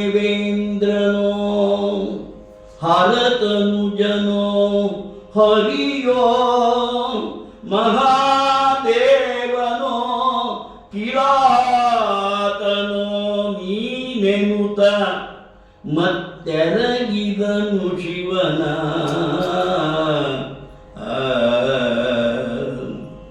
ಗಾಯವನ್ನು ಮನ್ನಿಸುತ್ತ ಶಿವ ಪೂರಾಯದಲ್ಲಿ ಮೆಟ್ಟಿದನು ಪಾರ್ಥನ ಬಾಯೊಳಕ್ಕುದು ರುಧಿರ ನಾಸಿಕದೆರಡು ಬಾಗೆಯಲಿ ನೋಯನೊಂದನು ಮೀರಿ ಮುನಿಯಲ ಪಾಯವಾದುದು ಅಕಟಕಟ ಎನ್ನುತ್ತ ತಪ್ಪಾಯಿತೆನುತ ಮರುಗಿದನು ಮದನಾರಿ. ಇಷ್ಟಾದರೂ ಪಾರ್ಥ ಹೇಳಿದ್ದು ನಿನಗೆ ನಾನು ಬೆರಗಾದೆ, ನನ್ನ ಎದುರುಗಡೆಗೆ ದೇವ ದಾನವ ಜನಗಳು ಎನಗೆ ಪಾಡಲ್ಲ, ನಾನು ಇಷ್ಟೊತ್ತಿಗೆ ಕತ್ತರಿಸ್ಬಿಡ್ತಿದ್ದೆ. ಆದರೆ ನೀನು ಎಷ್ಟರ ಮಟ್ಟಿಗೆ ಯುದ್ಧ ಮಾಡ್ತಿದ್ಯ ನನ್ನ ಜೊತೆ ಅಂದರೆ, ನೀನೇನು ಇನನೋ ಮೇನ್ ದೇವೇಂದ್ರನೋ ಹರತನುಜನೋ ಹರಿಯೋ ಅಂತೆಲ್ಲ ಹೇಳಿ ಹತ್ತಿರಕ್ಕೆ ಹೋಗ್ತಾನೆ. ಅರ್ಥ ಮಾಡ್ಕೊಳ್ಳೋದ್ರಲ್ಲಿ ಮತ್ತೆ ಹಿಂತಿರುಗಿ ಬಂದು ಎರಗಿದರು ಶಿವನ. ಗಾಯ ಆಗುತ್ತೆ, ಗಾಯವನ್ನು ಮನ್ನಿಸುತ್ತ ಶಿವ ಅದನ್ನು ಬಿಟ್ಟುಬಿಟ್ಟು ಒಂದು ಸರಿ ಮೆಟ್ಟಿದನು ಪ್ರಾರ್ಥನಾ. ಶಿವ ಗಾಯವನ್ನು ಮನ್ನಿಸುತ್ತ ಶಿವ ಅದನ್ನು ಕ್ಷಮಿಸಿಬಿಟ್ಟು ಏನೂ ಹೊಡೆಯೋದಿಲ್ಲ ಈಶ್ವರ, ಪೂರಾಯದಲ್ಲಿ ಮೆಟ್ಟಿದನು ಪ್ರಾರ್ಥನಾ ಅಷ್ಟೇ ಮಾಡ್ತಾನೆ. ಹಾಗೆ ಮಾಡಿದ ತಕ್ಷಣ ಬಾಯೊಳಕ್ಕುದು ರುಧಿರ ಅಂತ ಬಂದ್ಬಿಡುತ್ತೆ. ಶಿವನ್ ಭಾರ ತಡೆಯೋದು ಕಷ್ಟ ಆಗಲ್ಲ, ಶಿವಂದು ಆಗಲ್ಲ, ವಿಷ್ಣುದು ಆಗಲ್ಲ, ಯಾರ ಭಾರನೂ ತಡೆಯಕ್ಕೆ ಆಗಲ್ಲ ನಮ್ಮ ಕೈಲಿ. ಹಾಗೆ ರಕ್ತ ಬಂದ ತಕ್ಷಣ ನೊಂದನು, ತಪ್ಪಾಯಿತು ನನ್ನಿಂದ ಅಂತ ಶಿವ ಅಂದುಕೊಳ್ತಾನೆ. ದೈವ ಎಷ್ಟು ಎಷ್ಟು ದೊಡ್ಡವನಾಗಿ ಬಿಡ್ತಾನೆ. ನನ್ನಿಂದ ತಪ್ಪಾಯಿತೆನ್ನುವುದ ಮರುಗಿದನು ಮದನಾರಿ. ಎಂಥ ಕೆಲಸ ಮಾಡಿಬಿಟ್ಟೆ, ನನ್ನ ಪಾದಹತಿಯನ್ನು ತಡ್ಕೊಳ್ಳೋ ಶಕ್ತಿ ಇವನಿಗೆ ಎಲ್ಲಿಂದ ಬರಬೇಕು ಅಂತ ಹೇಳಿ ಸಂಕಟಪಟ್ಟು ಕಾಲು ತೆಗೆದುಬಿಡ್ತಾನೆ. ಆವಾಗ ಇವನಿಗೆ ಪಾರ್ಥನಿಗೆ ಅನಿಸುತ್ತೆ, ಯಾರಿವನು, ನನಗೆ ಯಾಕೆ ಹೀಗಾಯಿತು? ಬಹಳ ಗಂಭೀರವಾದ ಪ್ರಶ್ನೆ. ಇಲ್ಲಿವರೆಗೆ ನಾನು ಹೀಗಿದ್ದೆ, ಆದರೆ ಇಷ್ಟೊಂದು ಸೋಲನ್ನು ನಾನು ಅನುಭವಿಸ್ತಿದ್ದೀನಿ ಅಂದರೆ ಎಲ್ಲೋ ಏನೋ ವ್ಯತ್ಯಾಸವಂತೂ ಆಗಿದೆ. ಆವ ಸೂರತ ಭಂಗವು ಮೇನ್ ಆವ ದೈವ ದ್ರೋಹವು ತಾನಾವ ಶಿವಭಕ್ತನ ಅಪರಾಧಿಯೋ ಪೂರ್ವ ಜನ್ಮದಲ್ಲಿ ಗೊತ್ತಿಲ್ಲ. ಇಲ್ಲ ಅಂದರೆ ಈ ತಪಸ್ಸಿಗೆ ಈ ಮಟ್ಟದ ಭಂಗ ಬರೋದು, ಕಾಡಲ್ಲಿ ಓಡಾಡುವ ಒಬ್ಬ ವ್ಯಕ್ತಿ ನನ್ನನ್ನು ಕೊಲ್ಲೋ ಮಟ್ಟಕ್ಕೆ ಬರೋದು, ಆವ ಹಿರಿಯರ ಹಳಿದನು. ಯಾವ ಹಿರಿಯರ ಮನಸ್ಸು ನನ್ನಿಂದ ನೊಂದಿತ್ತು ಗೊತ್ತಿಲ್ಲ. ಮೇಣಾವ ಧರ್ಮವನ್ನಳಿದನು, ಏನ್ ಬಿಟ್ಟಿದ್ನೋ ಗೊತ್ತಿಲ್ಲ. ಇಲ್ಲದೆ ಹಿಂಗಾಗಕ್ಕಾಗಲ್ಲ. ಜೀವನದ ಲೆಕ್ಕಾಚಾರಗಳನ್ನು ಹಾಕೊಳ್ದೆ ಹೋದರೆ ಆವಾಗ ದುಡ್ಡಿಂದ ಹಾಕ್ತೀವಿ ನಾವು. ಪಾಸ್ಬುಕ್ ಎಂಟ್ರಿಯನ್ನ ಕರಾರುವಕ್ಕಾಗಿ ಮಾಡಿಸ್ಕೊಳ್ತೀವಿ ನಾವು. ಆದರೆ ಜೀವನದ ಪಾಸ್ಬುಕ್ನ ಎಂಟ್ರಿಯನ್ನು ನಾವು ಲೆಕ್ಕ ನೋಡ್ಕೋಬೇಕು. ಆವಾಗ ಎಂಟ್ರಿ ಹಾಕೊಳ್ದೆ ಹೋದರೆ ಲೆಕ್ಕ ತಪ್ಪಿಡುತ್ತೆ. ಇಲ್ಲಿ ಇವ ಹಾಕಿದ್ದು ಆ ಲೆಕ್ಕಾಚಾರವನ್ನ.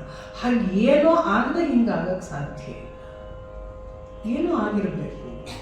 ಅದಕ್ಕೆ ಈ ಪರಿಭವ ನನಗೆ ಫಲಿತವಾಯಿತು ಅಂತ ಹೇಳಿ ಅಂದ್ಕೊಳ್ತಾನೆ. ಅಂದರೆ ಒಳಗಡೆಯಿಂದ ಅಹಂ ಮತ್ತು ಗುಣಕ್ಕೆ ಮತ್ಸರ ಬರೋದಿದೆಯಲ್ಲ, ಅದು ಬಹಳ ಕಷ್ಟದ ಸಂಗತಿ.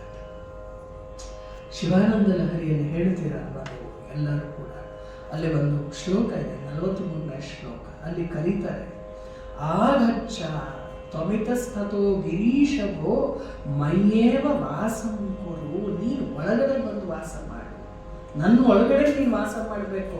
ಯಾಕೆ ಅಂದ್ರೆ ಸ್ವಾಮಿನ್ ಆದಿಕಿರಾತ ಆಗಚ್ಚ, ನೀನೇ ಆದಿ, ಎಲ್ಲರಿಗೂ ಮೊದಲಿನ ಕಿರಾತ ಅಂದ್ರೆ ಬೇಡರ ಸ್ವಾಮಿಯೇ ನೀನು ಬಾ. ಯಾಕೆ ಅಂದ್ರೆ ನನ್ನೊಳಗಿರುವಂತಹ ಕಾಂತಾರ ಸೀಮಾಂತರೆ, ಈ ವನ ಇದೆಯಲ್ಲ ನನ್ನ ಒಳಗಡೆಯ ವನದಲ್ಲಿ, ಅಯ್ಯೋ ಅದು ಎಂತಹ ಮೃಗಗಳಿದ್ದಾವೆ.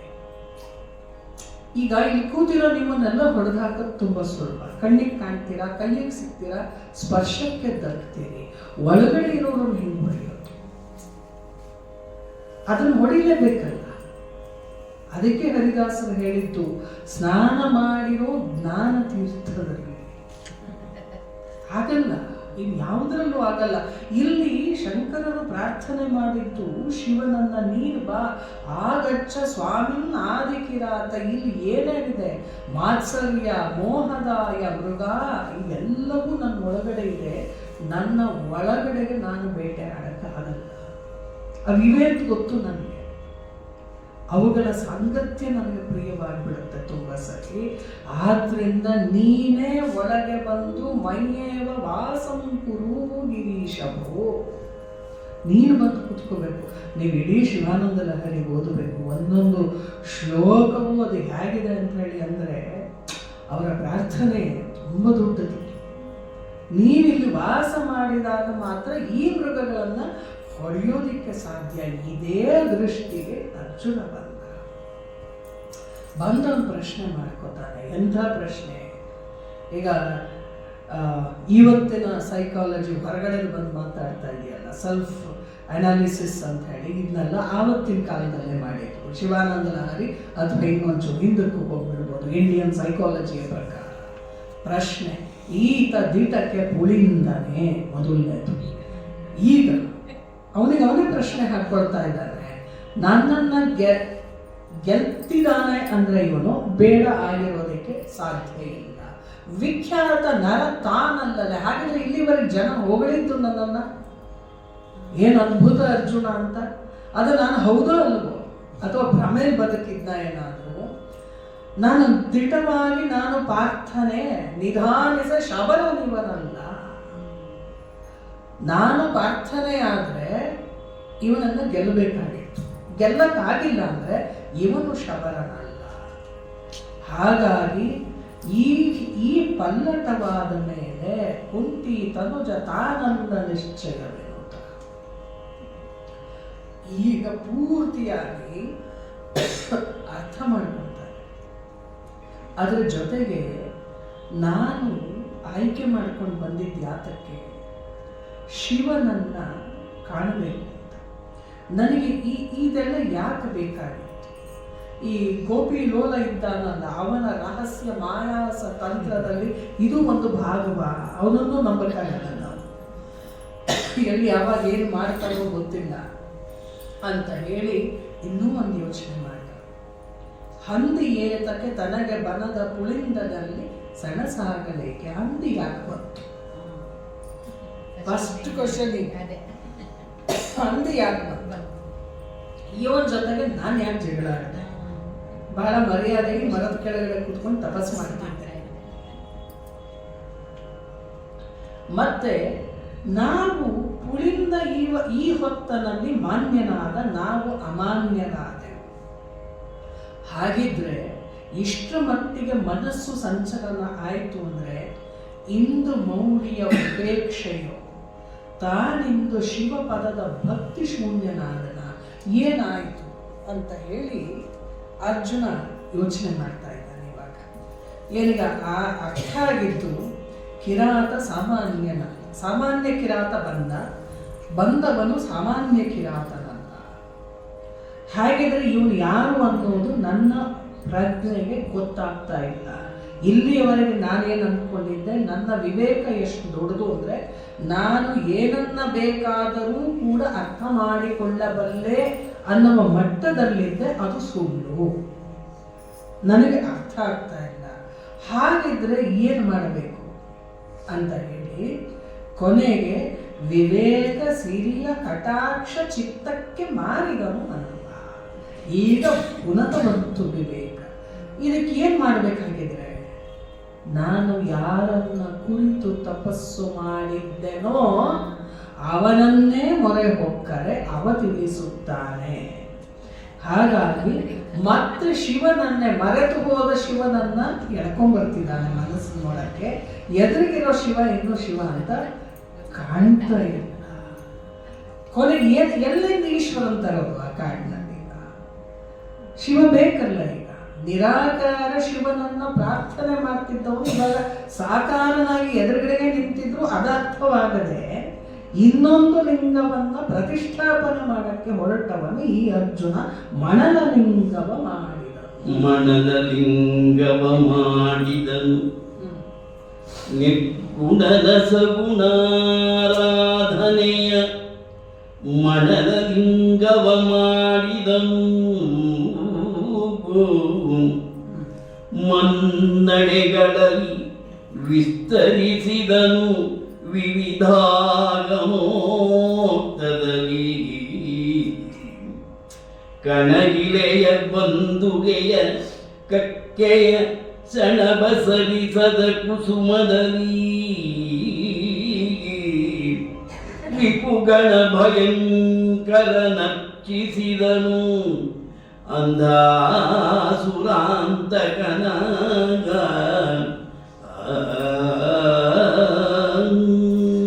ಎದುರಿಗೆ ಇರುವ ಸಾಕಾರ ಶಿವನನ್ನ ಬಿಟ್ಟು ಮರಳ ಲಿಂಗವ ಮಾಡಿ ಆ ನಿರ್ಗುಣನನ್ನ ಸಗುಣ ಆರಾಧನೆಯನ್ನ ಮಾಡ್ತಿದ್ದಾನೆ ಈ ಕೂತ್ಕೊಂಡು ಅರ್ಜುನ. ಅಲ್ಲಿದ್ದಂತಹ ಕಕ್ಕೆ ಅವು ಇವು ಹೂಗಳನ್ನೆಲ್ಲ ಕಿತ್ಕೊಂಡು ಬಂದ, ಶೈವ ಸ್ತವವನ್ನು ಹೇಳಿದ, ನಮಿಸಿದ, ಪ್ರದಕ್ಷಿಣೆ ಮಾಡಿದ. ನಿಜ ಭಾವ ಶುದ್ಧಿಯಲ್ಲಿ ತ್ರಯಂಬಕ ಪುಷ್ಟಿವರ್ಧನ ಕರುಣಿಸು ನೀನು ನನಗೆ ಅಂತ ಹೇಳಿ ಎಲ್ಲವನ್ನೂ ಹೇಳಿ ಪೂಜೆ ಮಾಡ್ತಾ ಇದ್ದಾರೆ. ಅದ್ರ ಜೊತೆಗೆ ಇನ್ನೂ ಒಂದಿಟ್ಟ, ಈಶ್ವರ ಗೆಲಿದನೆನ್ನನು ಶಬರನು. ಎದುರುಗಡೆ ಇದಾನಲ್ಲ, ಲಿಂಗದ ಜೊತೆ ಮಾತಾಡ್ತಿದ್ದಾನೆ ಅವನು ನನ್ನನ್ನು ಗೆದ್ದು ಬಿಟ್ಟಿದ್ದಾನೆ. ಇವಾಗ ಗೆದ್ದು ನಿಂತಿದ್ದಾನೆ. ಅವನನ್ನ ಗೆಲ್ಲುವ ಶಕ್ತಿಯ ಕೊಡು, ಅವನನ್ನ ನಾನು ಗೆಲ್ಲಬೇಕು. ಕಿರಾತನ ಬಲವು ಭಂಗಿಸಿ ಎನ್ನ ಬಿಂಕವನ್ನ, ನನ್ನ ಅಮ್ಮನ್ನ ಒಳಗಿರುವಂಥ ಆತ್ಮವಿಶ್ವಾಸವನ್ನ ಈ ಎದುರಿಗಿರುವ ಕಿರಾತಕ್ಕೆ ಬಂದುಬಿಟ್ಟ. ಎನ್ನ ಬಿಂಕದ ಒಡೆಯ ನೀನಿರಲು ಇದು ನನಗೆ ಬಾಧಿಸ್ತಾ ಇದೆ, ಆಗುತ್ತಾ ಇಲ್ಲ ನನಗೆ. ಹಲವು ಮಾತೇನು, ಎಷ್ಟೆಲ್ಲ ನಾನು ಮಾತಾಡಿದ್ರು ಇಷ್ಟೇ. ಈ ಮುರಿದ ಅಗ್ಗಳಿಕೆ ನನ್ನ ಏನು ಬಿರುದು ಭಾವನೆ ಏನೇನೋ ಇತ್ತಲ್ಲ ನಂದು, ಅದು ವಾಪಸ್ ದೊರೆಯುವ ಹಾಗೆ ನನಗೆ ಮಾಡು ಅಂತ ಹೇಳಿ ಪ್ರಾರ್ಥನೆಯನ್ನ ಮಾಡ್ತಾರೆ. ಅಲ್ಲವರು ಒಂದು ಮಾತು ಹೇಳ್ತಾರೆ, ಮಾಯಾ ಮಲಿನ ಮನದಿಂದ ಅಗಲದೆ, ದೇಹದಿಂದ ಅಲ್ಲ ಮನಸ್ಸಿನಿಂದ ಅಗಲದೆ, ಕಾಯದ ದಂತುಗ ಕಳೆಯದೆ. ಈ ದೇಹ ಇಟ್ಕೊಂಡು ಈ ದೇಹದಿಂದ ಅದು ಮಾಡ್ತೀನಿ ಇದು ಮಾಡ್ತೀನಿ ಅನ್ನುವ ಉಸಾಬರಿಗಳು 108 ಉಪಾಧಿಗಳು ಇರುತ್ತಲ್ಲ ನಮ್ಮ ಮೇಲೆ, ಅವೆಲ್ಲ ಹೋಗದೆ ಅರಿವು ಬರಿದೆ ಬಪ್ಪುದೆ. ಎಲ್ಲಪ್ಪ ಆಗತ್ತೆ, ನಿಜಕ್ಕೂ ಬರಿದೆ ಸಾಧ್ಯ ಒಪ್ಪುದೆ ಮಾಡುವೆ. ಒಳಗಡೆ ಇಷ್ಟೊಂದು ತುಂಬಿಕೊಂಡಿದ್ಮೇಲೆ ಜ್ಞಾನ ಯಾಕ್ರಿ ಬರಬೇಕು? ಇನ್ನೊಬ್ಬ ವಚನಕಾರ್ತಿ ಹೇಳ್ತಾನೆ, ಏನು ದಾರಿ ಸುರಿದಿರೋ ಹುಳ್ಳಿಕಾಳ ಮೂಟೆ ತುಂಬ್ಕೊಂಬರಕ್ಕೆ ಅದು ಅರಿವು ಅಂತಂದ್ರೆ, ಗುಹೇಶ್ವರ ಲಿಂಗವನ್ನು ಅರಿಯಬಲ್ಲಡೆ ನಿನ್ನ ನೀನು ತಿಳಿದು ನೋಡ. ನಿನ್ನೊಳಗೆ ಇಷ್ಟೆಲ್ಲ ಇಟ್ಕೊಂಡ ಮೇಲೆ ಲಿಂಗ ಯಾಕೆ ಒಳಗೆ ಬರಬೇಕು? ಅಲ್ಲಿ ಕೇಳಿದವನು ನೀನು ಬಾ ಅಂತ ಕರೆದು ಬಿಟ್ಟಿದ್ರೆ ಕೆಲಸ ಮುಗಿದು ಹೋಗ್ಬಿಟ್ಟಿರೋ ಆಗಲ್ವೇ? ಎದ್ದು ನಿಂತ್ಕೊಂಡು ಕಾಣಬಹುದೋ ಶಬರ, ಈಗ ನೋಡು ನಾನು ಹೇಗೆ ಹಿಂಡು ಬಿಡ್ತೀನಿ ನಿನ್ನನ್ನ ಅಂತ ಹೇಳಿ ಹೊಡೆಯೋಕೆ ಅಂತ ಅವನು ಮುಂದೆ ಹೋಗ್ತಾನೆ. ಕಂಡನರ್ಜುನನು ಕಿರಾತನ ಮಂಡೆಯಲ್ಲಿ ತಾ ಮಡಲ ಲಿಂಗದ ಮಂಡೆಯಲ್ಲಿ ಪೂಜಿಸಿದ ಬಹುವಿಧ ಕುಸುಮ ಮಂಚ. ಎಲ್ಲ ಹೂವು ಇನ್ನೊಂದು ತಲೆ ಮೇಲೆ ಇದೆ. ಏನಾಯ್ತು? ಕಂಡನಿತ್ತಲು ಮುರಿದು ಈ ಕಡೆ ತಿರುಗಿ ನೋಡ್ದ, ಹೂವಿಲ್ಲ. ಪುನರಪಿ ಕಂಡನು ಈ ಶಬರನ್ನ, ಈ ಶಬರಂಗೆ ಇದೆತ್ತಣ ದಂಡಿಯೋ ಹಾ ಎನ್ನುತ್ತ. ಏನು ಅಂದ್ರೆ ಅಲ್ಲಿಯೂ ಇವನಿಗೆ ಶಿವ ಅಂತ ಅರ್ಥ ಆಗ್ತಾ ಇಲ್ಲ. ಏನೋ ಮಾಯಾ ಮೋಡಿ ಈ ಥರದ್ದು ಏನೇನೋ ಯೋಚನೆಗಳು ಒಳಗಡೆ ಆಗ್ಲಿ ಅಂತ ಹೇಳಿ ಮತ್ತೆ ಅವೆಲ್ಲವನ್ನ ತೆಗೆದು ಆಗಮೋಕ್ತದಿಂದ ಮತ್ತೆ ಲಿಂಗದ ಮೇಗರೆಗೆ ನಿರ್ಮಾಲ್ಯವನ್ನ ಬೇರೆರಿಸಿ ಭಕ್ತಿಯಿಂದ ಹೂಗಳನ್ನು ತಿಳಿದು ಭಿಕ್ಷೆ ಬೇಡ್ಕೊಂಡ್ಬಂದು ಒಟ್ಟಿ ಕರುಣಾಸಾಗರನನ್ನ ಮತ್ತೆ ಪ್ರಾರ್ಥನೆ ಮಾಡಿ ಮತ್ತೆ ಹೂವ ಇಟ್ಟು ಈಗ ಸಂದೇಹ, ಈ ಸರಿನೂ ಹೋಗ್ಬಿಟ್ರೆ ಮತ್ತೆ ಕಂಡನು ಖಂಡ ಪರಶುವಿನ ಉತ್ತಮಾಂಗದ ನೀಚೆಯಲ್ಲಿ ಲಿಂಗೋತ್ತಮಾಂಗದ ಮೇಲೆ ಕಾಣನು ಕುಸುಮ ಮಂಜರಿಯ. ಲಿಂಗದ ಮೇಲೆ ಯಾವ ಹೂವು ಇರ್ತಾ ಇಲ್ಲ, ಎಲ್ಲವೂ ಅಲ್ಲಿ ಹೋಗಿ ನಿಂತ್ಕೋತಾ ಇದೆ. ಕೌತುಕ ಒಳಗಡೆಯಿಂದ ಬಂತು, ಅದ್ಭುತವೂ ಕಾಣಿಸ್ತು. ಭಯಾನಕ ರಸದಲ್ಲಿ ಮುಳುಗಿದವು ಕಂಗಳು ಧನಂಜಯನ. ಹೆದರಿಕೆ ಆರಂಭ ಆಯಿತು. ಆ ಹೊತ್ತಲ್ಲಿ ಅರ್ಥವಾಗಿತ್ತು, ಮಳಲ ಲಿಂಗದ ನೆತ್ತಿಯಲ್ಲಿಟ್ಟ ಹೂವು ಶಬರನ ತಲೆಯ ಮೇಲಿದೆ ಅಂತ. ಅಂದರೆ ಯಾವನನ್ನ ಇವತ್ತಿನವರೆಗೂ ನೋಡಬೇಕು ಅಂತ ಹಂಬಲಿಸಿದ್ದನೋ, ಯಾರನನ್ನ ಬಾ ಎಂದು ಕರೆದಿದ್ದನೋ, ಆವ ಬಂದಾಗ ಕಣ್ಮುಚ್ಚಿ ಕಾದೋದಕ್ಕೆ ಹೊರಟು ಬಿಟ್ನಲ್ಲ ನಾನು. ಎಂಥ ಕೆಲಸ ಆಯಿತು! ಈ ಕಿರಾತನೇ ಶಿವನಲ. ಶಿವನಲ ಸಾಕ್ಷಾತ್ ಚತುರ್ದಶ ಭುವನ ಕರ್ತುವಲ. ಶಿವನಲ ಸಾಕ್ಷಾತ್ ಚತುರ್ದಶ ಭುವನ ಕರ್ತುವಲ. ಕಿರಾತು ವ್ಯವಹರಣೆಯಲ್ಲಿ ಸುಳಿದುದು ಅಸ್ಮದನುಗ್ರಹಾರ್ಥವಲ. ಎವಗಿದು ಅನಶನ ತಪದ ಪಿತ್ತದ ಬವಣೆ ತಲೆಯೇರಿದುದಲ. ಶಿವ ಶಿವ ಎವಗೆ ಇದು ಅನಶನ ತಪದ ಪಿತ್ತದ ಬವಣೆ ತಲೆಯೇರಿದುದಲ. ಶಿವ ಶಿವ ಮಹಾದೇವ ಎನ್ನುತ್ತ ಮರುಗಿದನು ಅಂದು ಕವಿಪಾರ್ಥ. ಆಗ ಅರ್ಥ ಆಯಿತು, ಊಟನೂ ಇಲ್ಲದೆ ಇದರಿಂದ ಪಿತ್ತ ನೆತ್ತಿಗೆ ಏರಿದ್ರೆ ಹೀಗೆ ಆಗತ್ತೆ. ಎದುರಿಗೆ ಬಂದ ಶಿವನನ್ನ ಅರ್ಥ ಮಾಡಿಕೊಳ್ಳದೆ ಹೋದ ಮೇಲೆ ಇಲ್ಲಿಯವರೆಗೆ ಹೇಳಿದ ಓಂ ನಮ ಶಿವಾಯ ಮಂತ್ರಕ್ಕೆ ಅರ್ಥವೇನು? ಅಥವಾ ಶೈವ ಸ್ತುತಿಗಳಲ್ಲಿ ಏನೇನು ಹೇಳಿರ್ತೀವೋ, ಇದು ಕುಮಾರವ್ಯಾಸ ಅರ್ಜುನನ್ ಹೇಳೋ ಮಾತಿಲ್ಲ, ನಮಗೆ ಹೇಳ್ತಿರೋ ಮಾತಿತ್ತು. ಬಾಯಲ್ಲಿ ಜಪ ಅಂತ ಹೇಳಿದ ಮೇಲೆ ಯಾವಾತನನ್ನ ಕುರಿತು ನಾವು ಜಪವನ್ನು ಮಾಡಿರ್ತೀವೋ ಬಂದಾಗ ನಮ್ಗೆ ಅರ್ಥ ಆಗಬೇಕು. ಒಳಗಡೆ ಆ ಮೂರ್ತಿಯನ್ನು ನಿಲ್ಲಿಸದೆ ಮಾಡುವ ಯಾವ ಜಪಗಳು ಪ್ರಯೋಜನಕ್ಕೆ ಬರೋದಿಲ್ಲ. ನಾಲಿಗೆ ಪಿಟಿ ಪಿಟಿ ಅಂತಿರುತ್ತೆ, ಕೈ ಮೂವ್ ಆಗುತ್ತೆ ಅಭ್ಯಾಸ ಬಲದಿಂದ. ಅದನ್ನು ಜಪ ಅಂತ ಕರೆಯೋದ್ರಿಂದ ಆ ಜಪ ಬೇಕಾಗಿರೋದಿಲ್ಲ, ಅದರ ಅಗತ್ಯ ಇಲ್ಲ. ಆದರೆ ದೈವ ಬಂದಾಗ ಯಾವ ರೂಪದಿಂದ ಬಂದರೂ ಕೂಡ ಅರ್ಥ ಮಾಡಿಕೊಳ್ಳುವ ಶಕ್ತಿಯನ್ನು ಬೆಳೆಸ್ಕೊಳ್ಬೇಕಲ್ವಾ. ಅದು ಬೆಳೆಸ್ಕೊಳ್ಳದೆ ಇದ್ದ ಮೇಲೆ ಯಾಗ, ಯಜ್ಞ, ಜಪ, ತಪ ಇವು ಯಾವಕ್ಕೂ ಅರ್ಥನೇ ಇಲ್ಲ, ಯಾವ ಪೂಜೆಗೂ ಅರ್ಥವಿಲ್ಲ.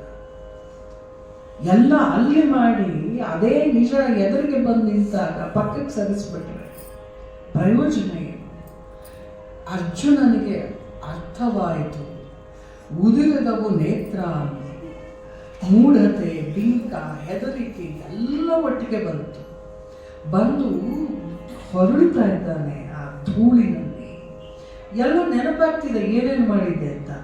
ಏಸು ಬಾಣದಲ್ಲಿ ಮುಚ್ಚಿ ನನ್ನ ಬಾಣಗಳನ್ನು ಅವನು ಹೊಡೆದ. ಆ ಮುರಿದಾಗಲಾದ್ರೂ ನನಗೆ ಅರ್ಥ ಆಗಬೇಕಾಗಿತ್ತಲ್ವಾ.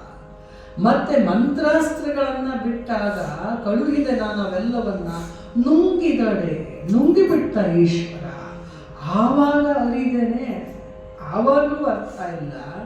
ಮತ್ತೆ ಖಡ್ಗವನ್ನು ಎಲ್ಲವನ್ನು ಕೊಟ್ಟಾಗ ನನಗೆ ಯಾಕೆ ಗೊತ್ತಾಗಲಿಲ್ಲ.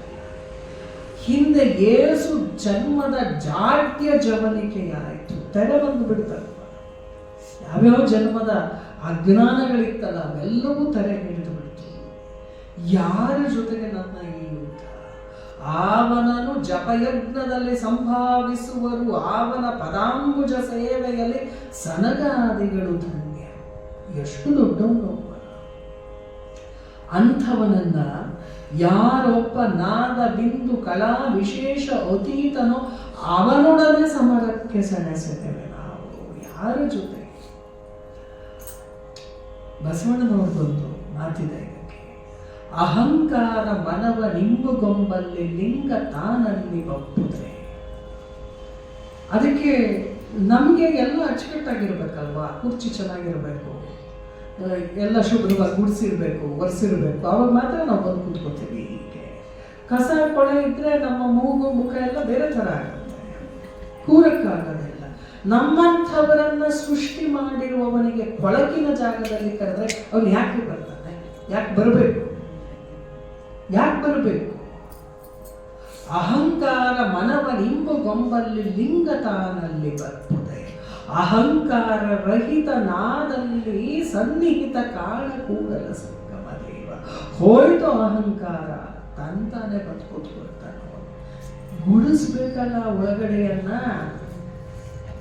ಒಳಗಡೆಯನ್ನ ತಗೊಂಡು ಗುಡಿಸಿ ಒರೆಸಿ ಶುದ್ಧ ಮಾಡಿಟ್ರೆ ನೀವು ಕರೆಯುವುದಕ್ಕಿಂತ ಮುಂಚೆ ತಾನೇ ಬರ್ತಾನೆ. ಆದರೆ ಆಗಲ್ವೇ ಮಾಡಕ್ಕೆ? ಅದನ್ನು ಮಾಡಕ್ಕಾಗೋದಿಲ್ವಲ್ಲ. ಅವನು ಹೇಳ್ತಾನೆ, ಎಷ್ಟು ಹೇಳಿಕೊಂಡ್ರೂ ಕೂಡ ಅವನಿಗೆ ಸಾಕಾಗೋದೇ ಇಲ್ಲ. ಏನ್ ಮಾಡೋಣ? ಇವನನ್ನೇ ಯಜ್ಞ, ಕರ್ಮ, ನಿಯಮ, ಯೋಗ ಎಲ್ಲವೂ ಕೂಡ ಕರೆದದ್ದು ಇವನನ್ನೇ ಭಕ್ತಿ ಮಾರ್ಗದಲ್ಲಿ. ಅವ ಎದುರಿಗೆ ಬಂದಾಗ ಅವನೇ ನಾನು ಅವಲಂಬಿತ, ಅವನನ್ನೇ ರಣದಲ್ಲಿ ನಾನು ನೆಚ್ಚಿದ್ದೇನೆ. ಆದರೆ ರಣದಲ್ಲಿ ಸೆಣಸಿದನಲ್ಲ ಶಿವ ಆಯ್ತ.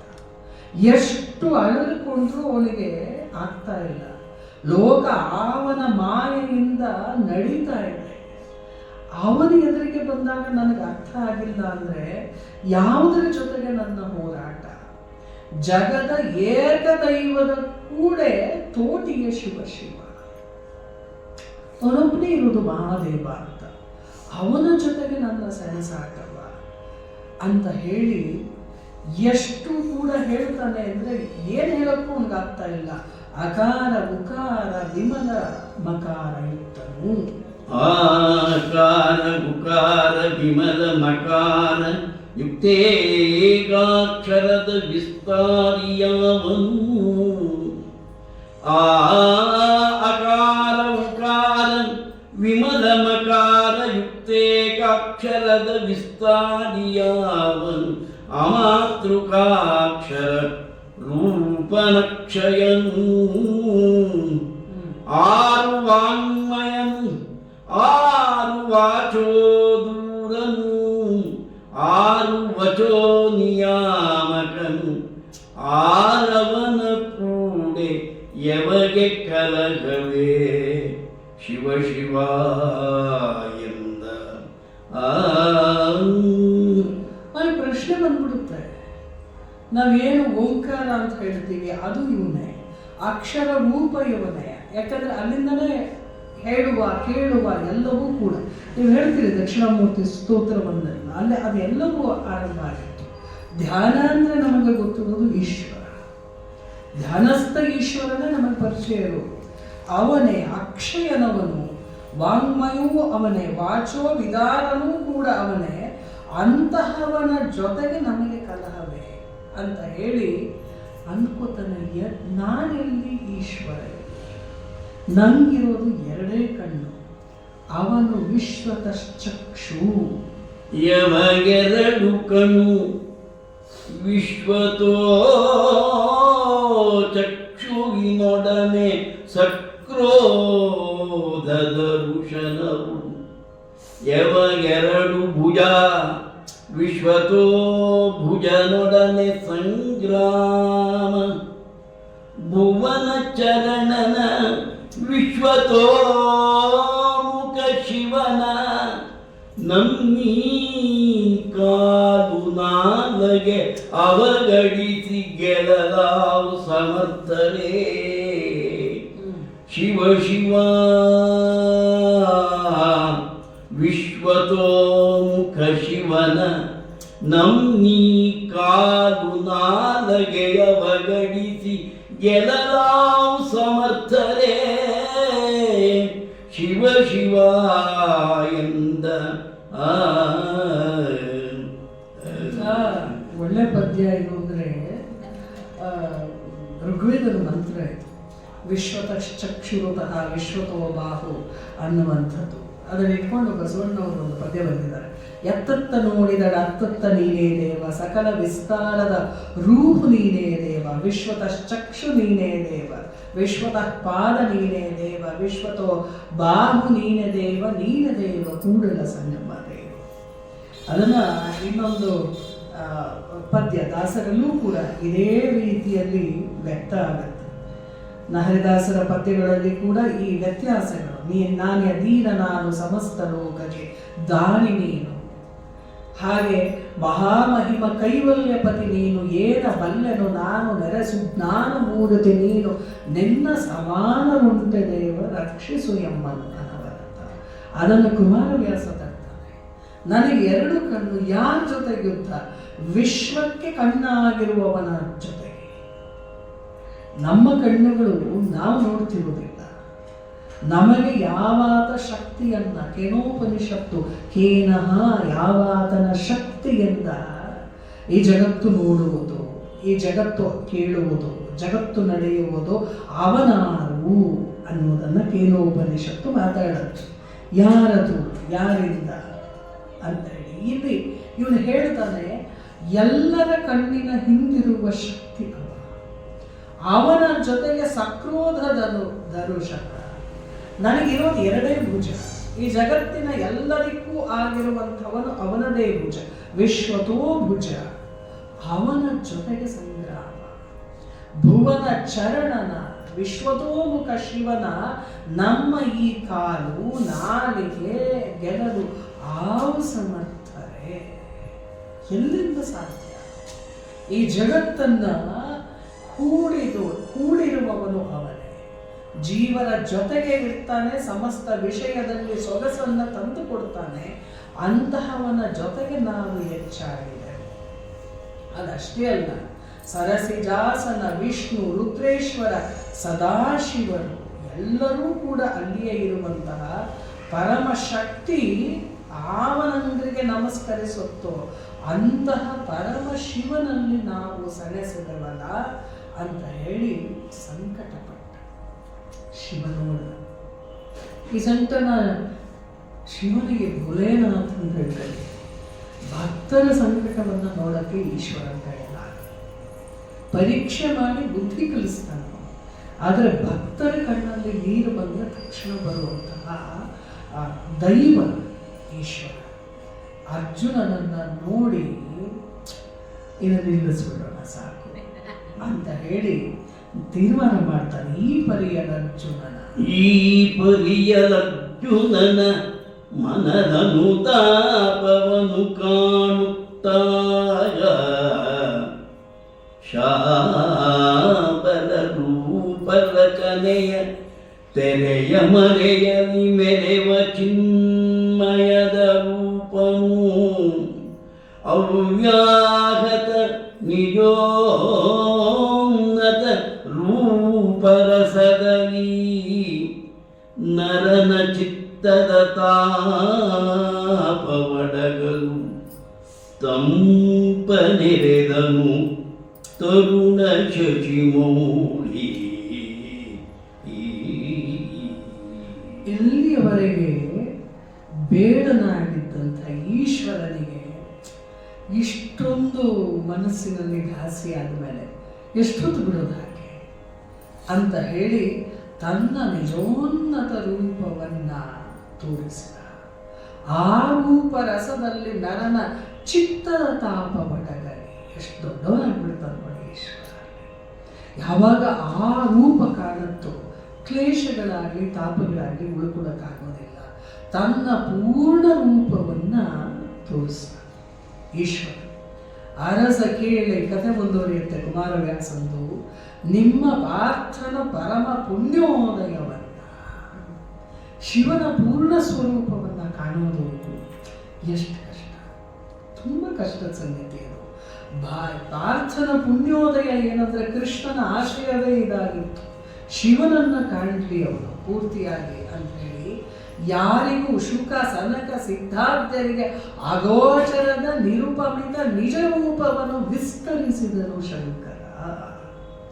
ಎಂಥ ಅಗಾಧವಾದ ರೂಪ ಅಂತ ಹೇಳಿ ಅಂದ್ರೆ ಅದ್ಭುತವಾದ ರೂಪ ಪಾರ್ಥನ ಮುಂದೆ ಪ್ರಕಟ ಆಯಿತು. ಆ ಮಂತ್ರಗಳನ್ನ, ರುದ್ರದ ಮಂತ್ರಗಳನ್ನ ಕುಮಾರವ್ಯಾಸ ಕನ್ನಡದ ಷಟ್ಪದಿಯ ಒಳಗೆ ಅಳವಡಿಸಿದಾಗ ಅದು ತುಂಬ ದೊಡ್ಡದು. ನಿಮಗೂ ಬರುತ್ತೆ ಅಂತ ಅನ್ಕೊಂಡಿದ್ದೀನಿ ನಾನು. ಸದ್ಯೋಜಾತಂ ಪ್ರಪದ್ಯಾಮಿ ಸದ್ಯೋಜಾತಾಯ ವೈ ನಮೋ ನಮಃ.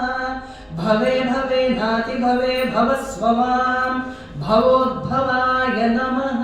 ಸದ್ಯೋಜಾತಂ ಕೈ ಅದಕ್ಕೆ ಇವ ಬರೀತಾನೆ, ಬಲಿದ ಚಂದ್ರಿಕೆ ಎರಕವೆನೆ ತಳಿಸಿ ಬೆಳಗುವ ಕಾಯ ಕಾಂತಿಯ ಪುಲಿದೊಗಲ ಕೆಂಚಡೆಯ ಕೇವಣದ ಇಂದು ಪಡಿಪತಿಯ ಹೊಳೆವ ಹರಿಣನ ಅಕ್ಷಮಾಲ ವಲಯದ ಅಭಯದ ವರದ ಕರ ಪರಿಕಲಿತನ್ ಎಸೆದನು ಶಂಭು ಸದ್ಯೋಜಾತ ವಕ್ರದಲ್ಲಿ.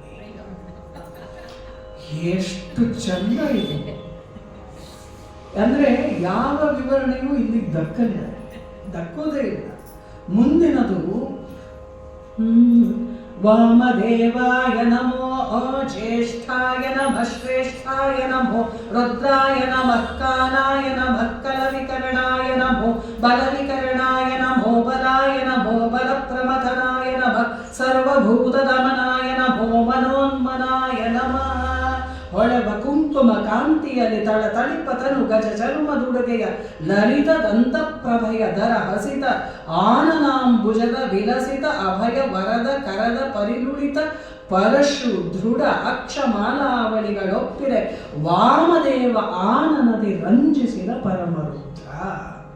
ಅಘೋರೇ ಏಭ್ಯೋ ಧಘೋರೇ ಏಭ್ಯೋ ಘೋರ ಘೋರ ತರೇಭ್ಯಃ ಸರ್ವೇ ಏಭ್ಯಃ ಸರ್ವಶರ್ವೇ ಏಭ್ಯೋ ನಮಸ್ತೆ ಅಸ್ತು ರುದ್ರ ರೂಪೇಭ್ಯಃ. ಅಪೂರ ರೂಪ. ಆ ಇಡೀ ಚಿತ್ರಣ ಹೇಗಿತ್ತು ಶಿವಂದು.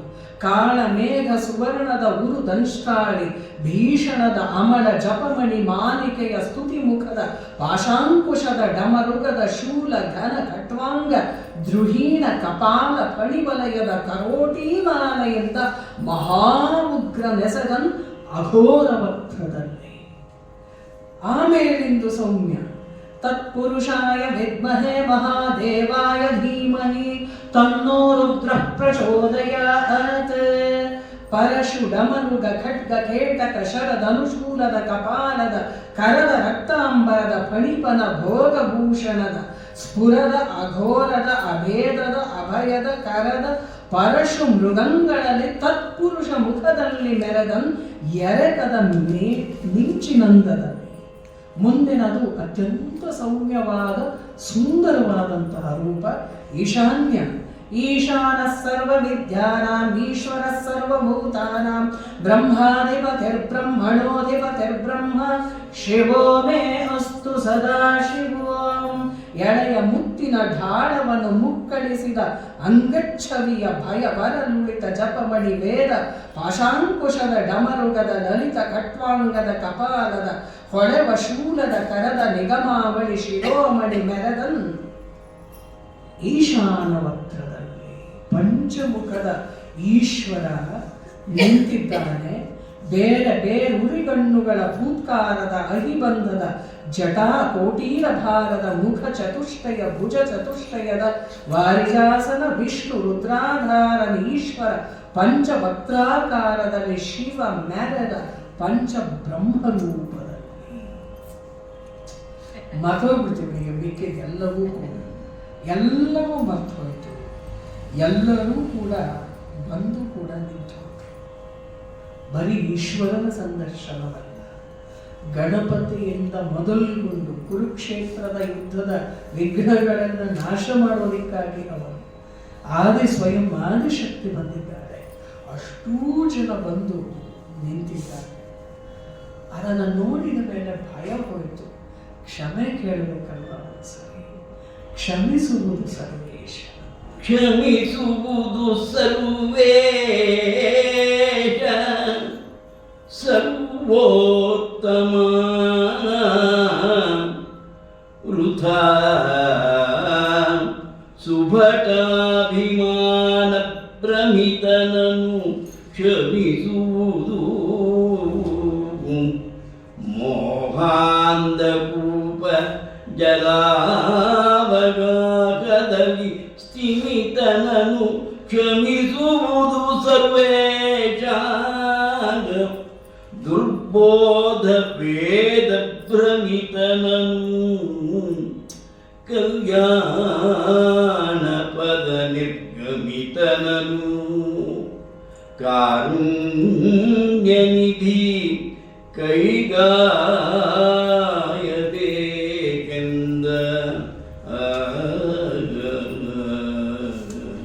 ಪ್ರಾರ್ಥನೆಯನ್ನು ಮಾಡ್ತಾರೆ. ಎಷ್ಟು ಪ್ರಾರ್ಥನೆ ಸಲ್ಲಿಸಿದ್ರು ಅವನಿಗೀಗ ಸಮಾಧಾನ ಆಗ್ತಿಲ್ಲ. ಎಲ್ಲ ಪ್ರಾರ್ಥನಾ ಪದ್ಯಗಳು ತುಂಬ ಚೆನ್ನಾಗಿದೆ, ತುಂಬ ಚೆನ್ನಾಗಿರುವಂಥ ಪದ್ಯಗಳು ಈ ಭಾಗಂತೂ. ಅವ್ನು ಹೇಳ್ತಾನೆ, ಇಂಥ ಕೆಲಸ ಮಾಡಿದೆ, ಮತಿಗೆಟ್ಟ ಮಾನವ ಕುರಿಯಲಾನ, ಏನು ನಿಮಗೆ ಗೊತ್ತಾಗಲಿಲ್ಲ, ಮತ್ತೆ ವಿವೇಕ ನನ್ನಿಂದ ಹೋಯಿತು, ಬರಿ ಮನದ ಬಾಹಿರ, ನನ್ನ ಒಳಗಡೆಗೆ ಯಾವ ಜ್ಞಾನವೂ ಇಲ್ಲ, ನನ್ನ ಅಪರಾಧವನ್ನು ದಯಮಾಡಿ ಕ್ಷಮಿಸುಗಳು, ಕಾರುಣ್ಯ ನಿಧಿ ಕೈಗಾಲು, ಸರ್ವಗತ ಸರ್ವಜ್ಞ ಸರ್ವದ ಸರ್ವ ಭಾವನ ಸರ್ವತೋಮುಖ ಸರ್ವ ಪೂಜಿತ ಸರ್ವ ಸಾಧಕ ಸರ್ವ ಗುಣನಿಲಯವೇ, ಎಲ್ಲವೂ ನೀನೆ, ಸರ್ವ ಸರ್ವಾಶ್ರಯ ಸಮಾಹಿತ ಸರ್ವಮಯ ಸರ್ವೇಶ್ವರ ಸರ್ವ ದುಃಖಾಪಹ ಮಹೇಶ್ವರ ಕರುಣಿಸು. ನಮ್ಮ ಸರ್ವಜ್ಞ ಅದಕ್ಕೆ ಹೇಳ್ತಾನೆ, ಜಗವು ಶಿವನೊಳಗುಂಟು, ಜಗದಲ್ಲಿ ಶಿವನಿಲ್ಲ, ಎಲ್ಲಿಯೂ ಇಲ್ಲ, ಜಗವು ಶಿವನಿಂದ ಬೇರಿಲ್ಲ, ಈ ಬೆಡಗ ಅಗಹರನೇ ಬಲ್ಲ ಸರ್ವಜ್ಞ. ಈ ಜಗತ್ತು ಈಶ್ವರನ ಒಳಗಿದೆ, ಅದಕ್ಕಾಗಿ ಅದು ಶಿವಮಯ. ಹಾಗಂತ ಎಲ್ಲರೂ ಶಿವಸ್ವರೂಪಿ ಅಂತೇಳಿ ಅಷ್ಟು ಸುಲಭ ಕೇಳೋಕ್ಕಾಗಲ್ಲ, ಒಳಗಡೆ ಕೂರಿಸ್ಕೋಬೇಕು. ಆದರೆ ಜಗತ್ತನ್ನು ಶಿವನನ್ನು ಬಿಟ್ಟು ಈ ಜಗತ್ತಿರೋಕ್ಕಾಗೋದಿಲ್ಲ. ಈ ಒಗಟನ್ನು ಬಿಡಿಸೋಕ್ಕಾಗೋದು ಈಶ್ವರನಿಗೆ ಮಾತ್ರವೇ ಹೊರತು ನಮಗೆ ಯಾರಿಗೂ ಆಗೋದಿಲ್ಲ. ಅದನ್ನು ಅರ್ಥ ಮಾಡ್ಕೋಬೇಕು. ಮತ್ತು ಎಂಥವನು ರೂಪರಹಿತ ನಿರಾಕಾರ ನೀವು. ಆದರೆ ನಾವು ಕೇಳಿದ ನಮ್ಮಂಥ ಪಾಮರರು ಸಾಮಾನ್ಯರು ಕೇಳಿದಾಗ ಸ್ವರೂಪವನ್ನು ಧರಿಸ್ಕೊಂಡು ಬರ್ತೀಯ. ನಿನಗದ್ರ ಬಗ್ಗೆ ಏನು ಬೇಸರಗಳಿದ್ದಾರೆ. ನಾವು ಇಷ್ಟು ಸಾಮಾನ್ಯರು ಕೇಳಿದಾಗಲೂ ನೀನು ಬಂದು ಬಿಡ್ತೀಯ. ನೀನು ನಿರ್ಮಲ ರೂಪ ವಿಶ್ವಾಧಾರ ಇಷ್ಟೆಲ್ಲ ಇರುವಂಥವನು, ನೀನು ಎಲ್ಲವನ್ನು ಬಿಟ್ಟು ನಮ್ಮ ಕಡೆಗೆ ಬರ್ತೀಯಲ್ಲ, ಅಂತಹ ನೀನು ನನ್ನನ್ನು ಕರುಣಿಸು. ನೀನೇ ಈ ಎಲ್ಲ ಮಾಯೆಯನ್ನೂ ರಚಿಸುವವನು. ರಚಿತ ಮಾಯಾ ವಿಮಾಯ. ಸಮಯ ಎಷ್ಟು ಬಂದಿರಲ್ಲ?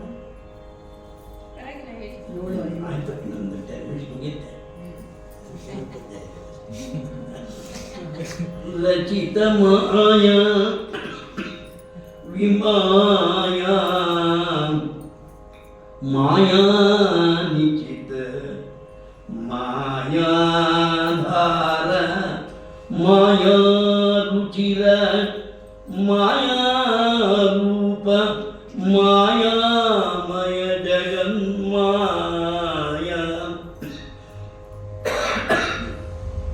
ಶುಚಿ ಸತೇಜೋ ಬಲ ಹಿರಣ್ಯ ಪ್ರಚಯತೇಜ ಸುತೇಜ ಗೌರೀ ಕುಚಯುಗಾಂಕಿತ ವಕ್ಷ ಈಕ್ಷಿಸಿ ಕರುಣಿಸುವುದು ಎಂದ ಪರಮಹಂಸ ಪರಾತ್ಮ ಪರಮೇಶ್ವರ ಪರಬ್ರಹ್ಮೈಕ ವಿಗ್ರಹ ಪರಮಶಿವ ಪರತತ್ವರೂಪ ಪರಾನಂದ ಪರಮಗುಣ ಪರಶಕ್ತಿ ವಾಗೀಶ್ವರ ಪರಾರ್ತಿ ಹರೇಶ ಪರಶಂಕರ ಪರಂಜ್ಯೋತಿಯೇ ಪರೋತ್ತಮ ಕರುಣಿಸುವುದೆಂದ ಲಿಂಗಮಯ ನಿರ್ಲಿಂಗ ತೇಜೋಲಿಂಗ ಲಿಂಗಾತ್ಮಕ ಸದಾಶಿವಲಿಂಗ ನಿರ್ಮಲಲಿಂಗ ಲಿಂಗಸ್ಥಿತ ಮಹಾಲಿಂಗ ಲಿಂಗ ವಿಲಸಿತ ಲಿಂಗ ಚಿನುಮಯ ಲಿಂಗ ಚೇತನ ಲಿಂಗ ದುರ್ಗಾಲಿಂಗಿತಾಂಗ ವಿಲಾಸ ಶಂಕರ ಕರುಣಿಸುವುದೆಂದ.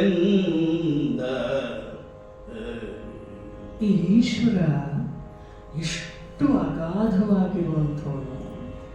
ಈ ಪುಟ್ಟ ಲಿಂಗವಾಗಿ ಬರುವ ಕ್ರಮ ಇದೆಯಲ್ಲ, ಅದು ಸ್ಥಾಪಿತ ಲಿಂಗವಿರಬಹುದು, ಮನೆಯಲ್ಲಿ ನೀವು ಪೂಜೆ ಮಾಡುವಂಥ ಇಷ್ಟು ಪುಟಾಣಿಯ ಲಿಂಗವಾಗಿ ಬರ್ತಾನಲ್ಲ, ಎಷ್ಟು ತನ್ನನ್ನು ಕುಗ್ಗಿಸ್ಕೊಂಡು ಬರ್ತಾನಪ್ಪ.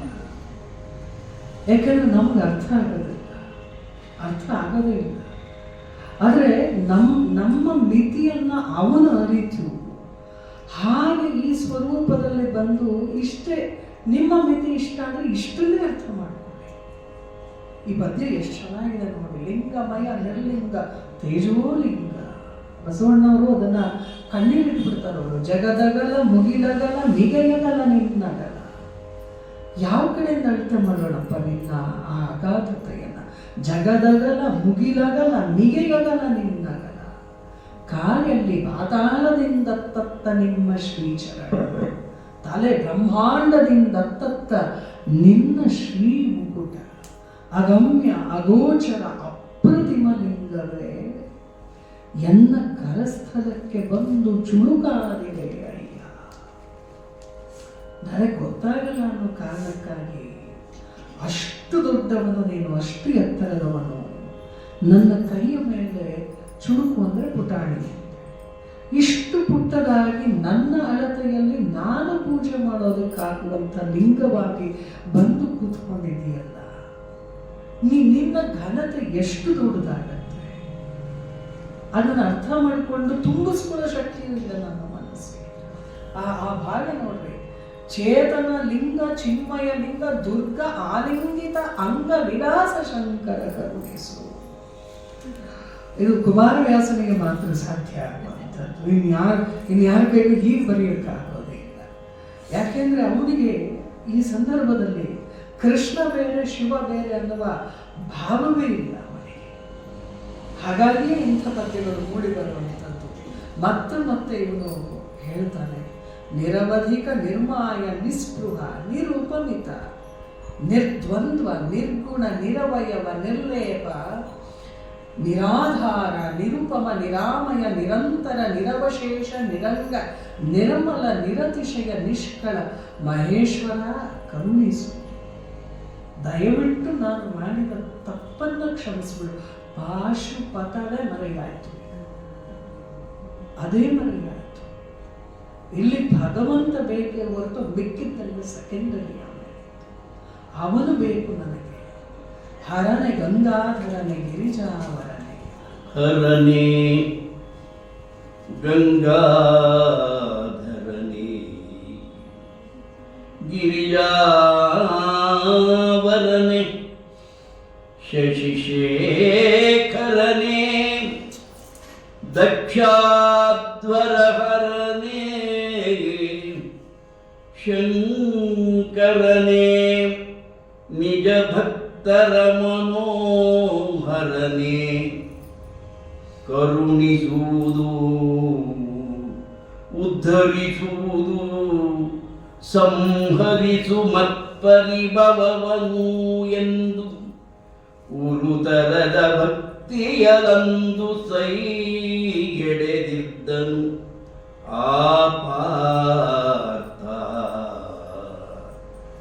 ಧರಣಿಪತಿ ಕೇಳು ಈಶನೀತನ ಹೊರಗೆ ವಿಜಯಂಗೈದು ಪಾರ್ಥನ ಶಿರವ ಹಿಡಿದೆತ್ತಿದನು ಬಿಗಿಯಪ್ಪಿದನು ಬರಸೆಳೆದು. ಮರುಳು ಮಗನೇ ಮರುಳು ಮಗನೇ ಮಹಾತಪಸ್ಸಂಚರಣೆಯಲ್ಲಿ ನೊಂದೈಯೆನುತ ಕಡುಗರುಣಿ ಕರುಣಾಮೃತ ಸಮುದ್ರದೊಳ್ ಅದ್ದಿದನು ನರನಾಗ. ಯಾವಾಗ ಪಾರ್ಥ ಕಾಲ ಮೇಲೆ ಬೀಳ್ತಾನೋ ಈಶ್ವರ ಎತ್ತದನ ಮೇಲೆ ಪಾರ್ಥನ ಶಿರವ ಹಿಡಿದೆತ್ತಿ ಬಿಗಿಯಪ್ಪಿದನು ಬರಸೆ. ಈ ರಾಮನಾದ್ರೂ ಯಾವಾಗಲೂ ಒಂದಷ್ಟು ಅಪ್ಪಿಗೆ ಗಿಪ್ಪುಗೆ ಎಲ್ಲ ಕೊಡ್ತಾನೆ ಆಂಜನೇಯನಿಗೆ ಅವನಿಗೆ ಇವನಿಗೆ. ಈಶ್ವರ ಯಾರನ್ನು ಅಪ್ಕೊಳ್ಳೋದು ಕಷ್ಟ. ಹತ್ರ ಹೋಗೋದು ಸ್ವಲ್ಪ ಕಷ್ಟ ಅಲ್ಲನ್ರಿ.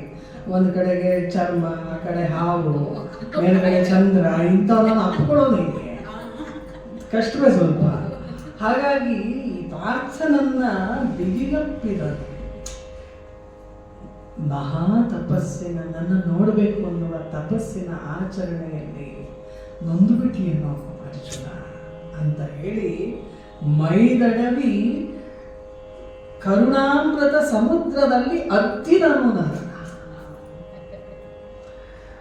ಮೈದಡವಿದನು. ಎಲ್ಲರೂ ನಾನು ಹೊಡೆದಿದ್ದು ನೋವಾಗಿದೆಯೇನೋ ಅಂತ ಹೇಳಿ ಇಡೀ ದೇಹವನ್ನ, ಪಾರ್ಥನ ದೇಹವನ್ನ ಮೈದಡವಿ ಮನ ನೋಯ್ಯದಿರು, ಬೇಜಾರಾಯ್ತೇನೋ ನಾನು ಹೊಡೆದಿದ್ದು, ಕಿತ್ಕೊಂಡಿದ್ದು, ನಿನ್ನ ಹತ್ರ ನೋಯ್ಬೇಡ, ನೀ ಮಾಡಿದ್ದನ್ನೆಲ್ಲ ಬೇಜಾರು ಮಾಡ್ಕೋಬೇಡ, ಅವೆಲ್ಲವೂ ನನಗೆ ಅರ್ಚನೆ ನಮಸ್ಕಾರ. ಅದಕ್ಕೆ ಸಾಕ್ಷಿ ನೋಡು, ನೀಡಿದ ತಕ್ಷಣ ನನ್ನ ತಲೆ ಮೇಲೆ ಬಂತು. ಹಾಗಾಗಿ ಮನಸ್ಸಿನಲ್ಲಿ ತಪ್ಪು ಮಾಡಿದೆ ಅನ್ನೋ ಕ್ಲೇಶ ಇಟ್ಕೋಬೇಡ, ಕೊಂಕದಿರು, ಏನು ಇಟ್ಕೋಬೇಡ. ನಾನು ನಿನ್ನನ್ನು ಮೆಚ್ಚಿದ್ದೇನೆ, ಚಿತ್ತಕ್ಕೆ ಕೋಡಿ ಇಲ್ಲ ಎನೆ ಮಗನೇ. ಅರ್ಜುನ ಒಪ್ಕೋತಾ ಇಲ್ಲ, ನೋಡ್ತಾನೆ ಅವನ ಕಣ್ಣುಗಳಲ್ಲಿ ಆ ಒಪ್ಪಿಗೆ ಇಲ್ಲ. ಎಲ್ಲಿಗೆ ಹೋಗ್ತಾನೆ ಗೊತ್ತಾ ಈಶ್ವರ? ಅವನ ಮಕ್ಕಳು ಗುಹ ಗಣಪತಿಗಳ ಆಣೆಯಲ್ಲ. ಮಕ್ಕಳ ಆಣೆ ಮಾಡಬೇಕಾದ್ರೆ ಬಹಳ ಕಷ್ಟ ಅಲ್ವಾ?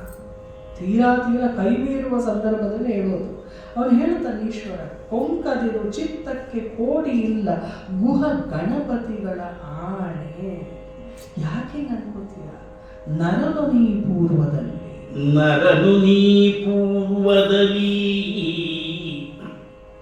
ಪೀತಾಂಬರನ ವಿಮಲಾಂಶ ಪ್ರಸೂತನು ಪರಮ ರುಚಿ ನೀನೆನ್ನ ಭಕ್ತನು ಚಿಂತೆ ಬೇಡಿನ್ನು ವರದನಾದೆನು ಮಗನೇ ಶಸ್ತ್ರೋತ್ಕರವನಿದನು ಈ ಮುನ್ನ ಕೊಳ್ಳೆಂದು ಉರುತರ ಪ್ರೇಮದಲ್ಲಿ ಕೊಟ್ಟನು ಖಡ್ಗ ಶರಧನುವಾಗ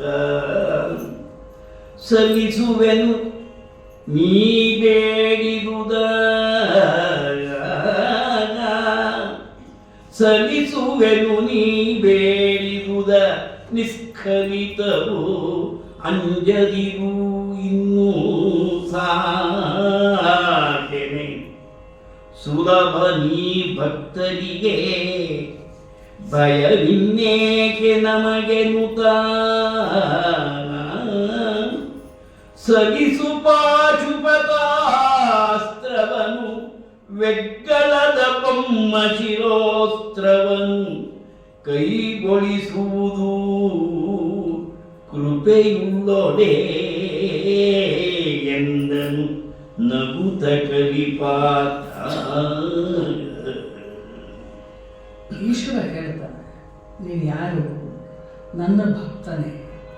ಆದ್ದರಿಂದ ಏನು ಚಿಂತೆ ಮಾಡಬೇಡ, ನಿನಗೆ ವರ ಕೊಡೋಕ್ಕೆ ಅಂತ ನಾನು ಇಲ್ಲಿಗೆ ಬಂದಿರೋದು. ಹಿಂದೆ ನಾನು ಕಸ್ಕೊಂಡಲ್ಲ ನಿನ್ನ ಕೈಯಿಂದ ಆ ಎಲ್ಲ ಖಡ್ಗ ಶರುಗ ಧನವನ್ನೆಲ್ಲ ವಾಪಸ್ ತಗೊಂಡೆ, ಕೊಟ್ಟುಬಿಟ್ಟು ಸರಿ ತಪಸ್ಸು ಮಾಡಿದ್ದಿಲ್ಲ, ಯಾತಕ್ಕೆ ಮಾಡಿದ್ದೆ, ಏನು ಬೇಕು ಅಂತ ಕೇಳ್ತಾನೆ. ಈಗ ತಪಸ್ಸು ಒಂದು ಜ್ಞಾಪಕ ಆಗುತ್ತೆ. ಪಾರ್ಥನಿಗೆ ಕೃಷ್ಣನ ಮಾತನ್ನ ನೆನಪಾಗುತ್ತೆ. ಏನಿಲ್ಲ, ನಾನು ಬಂದಿದ್ದು ಪಾಶುಪತಾಸ್ತ್ರವನ್ನು ಕೇಳೋಕ್ಕೆ ಅಂತ ಹೇಳಿ, ಅದು ಈಗ ಬೇಕೇ ಬೇಕು ಅಂಥೇಳಿ ಕೇಳಲ್ಲ. ಈಗ ಕೃಪೆ ಮಾಡಿ ಕೈಗೊಳಿಸುವುದು ಕೃಪೆ ಉಳ್ಳೋಡೆ, ನಿನಗೆ ಸರಿ ಅನ್ಸಿದ್ರೆ ಮಾತ್ರ ಅದನ್ನು ನನಗೆ ಕೊಡು ಅಂತ ಹೇಳಿದಾಗ ಈಶ್ವರ ನಕ್ಕು ಬಿಡ್ತಾನೆ. ಏನು ತೊಂದರೆ ಇಲ್ಲ, ನೀನು ಕೇಳಿದ್ದನ್ನು ಸಲ್ಲಿಸುವುದು ನಾನು ಕೊಡುವ ಮಾತು, ಖಂಡಿತ ಕೊಡ್ತೇನೆ ಆ ಮಹಾಶರವನ್ನು. ಅದನ್ನು ಮುಂದೆ ನಿನ್ನನ್ನು ಕಾಪಾಡುತ್ತೆ. ಅದು ಹೋಗಿ ಸರಸಿಯಲ್ಲಿ ನಿಂದು ಬಾ. ಸರಸಿಯಲ್ಲಿ ಮಿಂದು ಆಚಮನ ವಿಸ್ತರಣೆಯೆಲ್ಲವ ಮಾಡಿ ಶೂಲಿಯ ಚರಣದಲ್ಲಿ ಮೈ ಇಕ್ಕಿ ನಿಂದನು ಭಾವಶುದ್ಧಿಯಲಿ ಸರಳ ಸಾಂಗೋಪಾಂಗ ಮಂತ್ರೋಚ್ಚರಣ ಸಮೃದ್ಧಿ ಮೋಕ್ಷವನ್ನು ವಿಸ್ತರಿಸುತ್ತ ರಹಸ್ಯದಲ್ಲಿ ಕೊಟ್ಟನು ಪಾಶುಪತ ಶರವ. ಹೋಗಿ ಅಲ್ಲ ಇದ್ದ ಸರೋವರದಲ್ಲಿ ಸ್ನಾನ ಮಾಡಿ ಆಚಮನ ಎಲ್ಲ ಮಾಡಿ ಅದು ಗುರು ಶಿಷ್ಯನಿಗೆ ಉಪದೇಶಿಸುವ ಕ್ರಮ. ಅದರಲ್ಲೆಲ್ಲೂ ಕೂಡ ಊನ ಆಗದೇ ಇರುವ ಕ್ರಮವನ್ನು ಶಿವ ಅನುಸರಿಸ್ತಾನೆ. ಅವನನ್ನು ಕೂರಿಸಿ ಮಂತ್ರೋಚ್ಚಾರಣವನ್ನು ಹೂಡುವುದು ಹೇಗೆ, ಉಪಸಂಹಾರ ಮಾಡೋದು ಹೇಗೆ ಅನ್ನೋದನ್ನೆಲ್ಲ ಪೂರ್ತಿಯಾಗಿ ಈಶ್ವರ ತಿಳಿಸಿಕೊಟ್ಟು ಆ ಪಾಶುಪತಾಸ್ತ್ರವನ್ನು ಕೊಡ್ತಾನೆ. ಅದನ್ನು ನೋಡಿ ಮೇಲಿಂದ ದೇವತೆಗಳೆಲ್ಲ ಹೂವಿನ ಮಳೆಯನ್ನು ಕರೀತಾರೆ.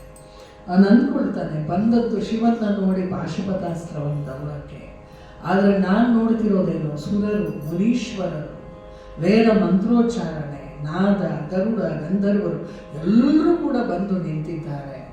ಇಂಥದ್ದೊಂದನ್ನು ಕಾಣೋಕೆ ಆಯ್ತಲ್ಲ ಅಂತ ಹೇಳಿ ಹರನ ಕರುಣಾಂಬುದಿಯಲ್ಲಿ ಓಲಾಡಿದರು ಕಲಿಪಾರ್ಥ. ಅದಷ್ಟೇ ಅಲ್ಲದೆ ಈಗ ನಾನಿನ್ನೇನು ಮಾಡಬೇಕು ಅನ್ನೋದು ಕೂಡ ಅವನು ಯೋಚನೆ ಮಾಡ್ತಾನೆ. ಧರೆಗೆ ಎಸೆವ ಧರ್ಮಾರ್ಥ ಕಾಮೋತ್ಕರವನ್ನು ಮೋಕ್ಷ ಪದವನ್ನು ಗೆಲ್ಲುವ ಸಾಹಸವನ್ನೆಲ್ಲ ಕರುಣಿಸಿ ಮತ್ತೆ ಕರೀತಾನೆ ಈಶ್ವರ. ಗಿರಿತನುಜ ನೀನು ಉದ್ಧರಿಸು ಇವನನ್ನ, ಬೇಕಿದೆ ನಿನ್ನ ಕಾರುಣ್ಯ ಹೆಚ್ಚು ಬೇಕಿದೆ ಅಂದಾಗ ಪ್ರಾರ್ಥನೆ ಮಾಡ್ತಾನೆ. ಗಿರಿಜೆಯನ್ನ ಹೇಳ್ಕೊಡ್ತಾನೆ, ಪ್ರಾರ್ಥಿಸುವ ಆದಿಶಕ್ತಿಯನ್ನ. ಗಿರಿಜೆ ತ್ರಿಜಗನ್ಮಾತೆ ರಕ್ಷ, ಗಿರಿಜೆ ತ್ರಿಜಗನ್ಮಾತೆ, ಗಿರಿಜೆ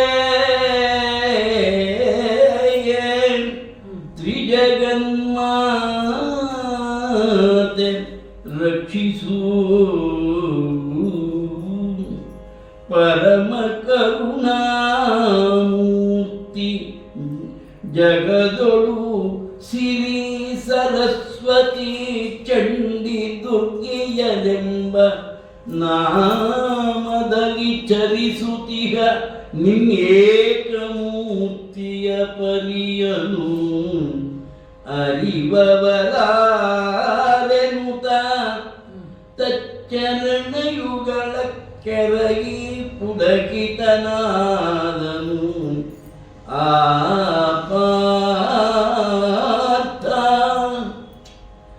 ಅಂಜನಾಭನ ಮೈದುನನೆ ಬಾ ಅಂಜದಿರು ಕಂಜನಾಭನ ಮೈದುನನೆ ಬಾ ಅಂಜದಿರು ನಿನಗಾಂತರಿಪುಗಳ ಭಂಜಿಸುವ ಸಾಮರ್ಥ್ಯದನುವನ್ನು ತಳೆದು ರಂಜಿಸುವ ಅಂಜನಾಸ್ತ್ರವ ನಿತ್ಯ ಮಗನೇ ಧನಂಜಯನೇ ನಿನಗೆನುತ ಕರುಣದಿ ಮಂಜುಳಾರವದಿಂದ ತಶಸ್ತ್ರವನ್ನು ಬೆಸಸಿದಳು. ಬಹಳ ವಿಶೇಷ. ಯಾಕೆ ಅಂದರೆ ಶಿವನಿಗೆ ಮುಂದೆ ಏನು ನಡೆಯುತ್ತೆ ಅನ್ನೋದು ಗೊತ್ತಿರುತ್ತೆ.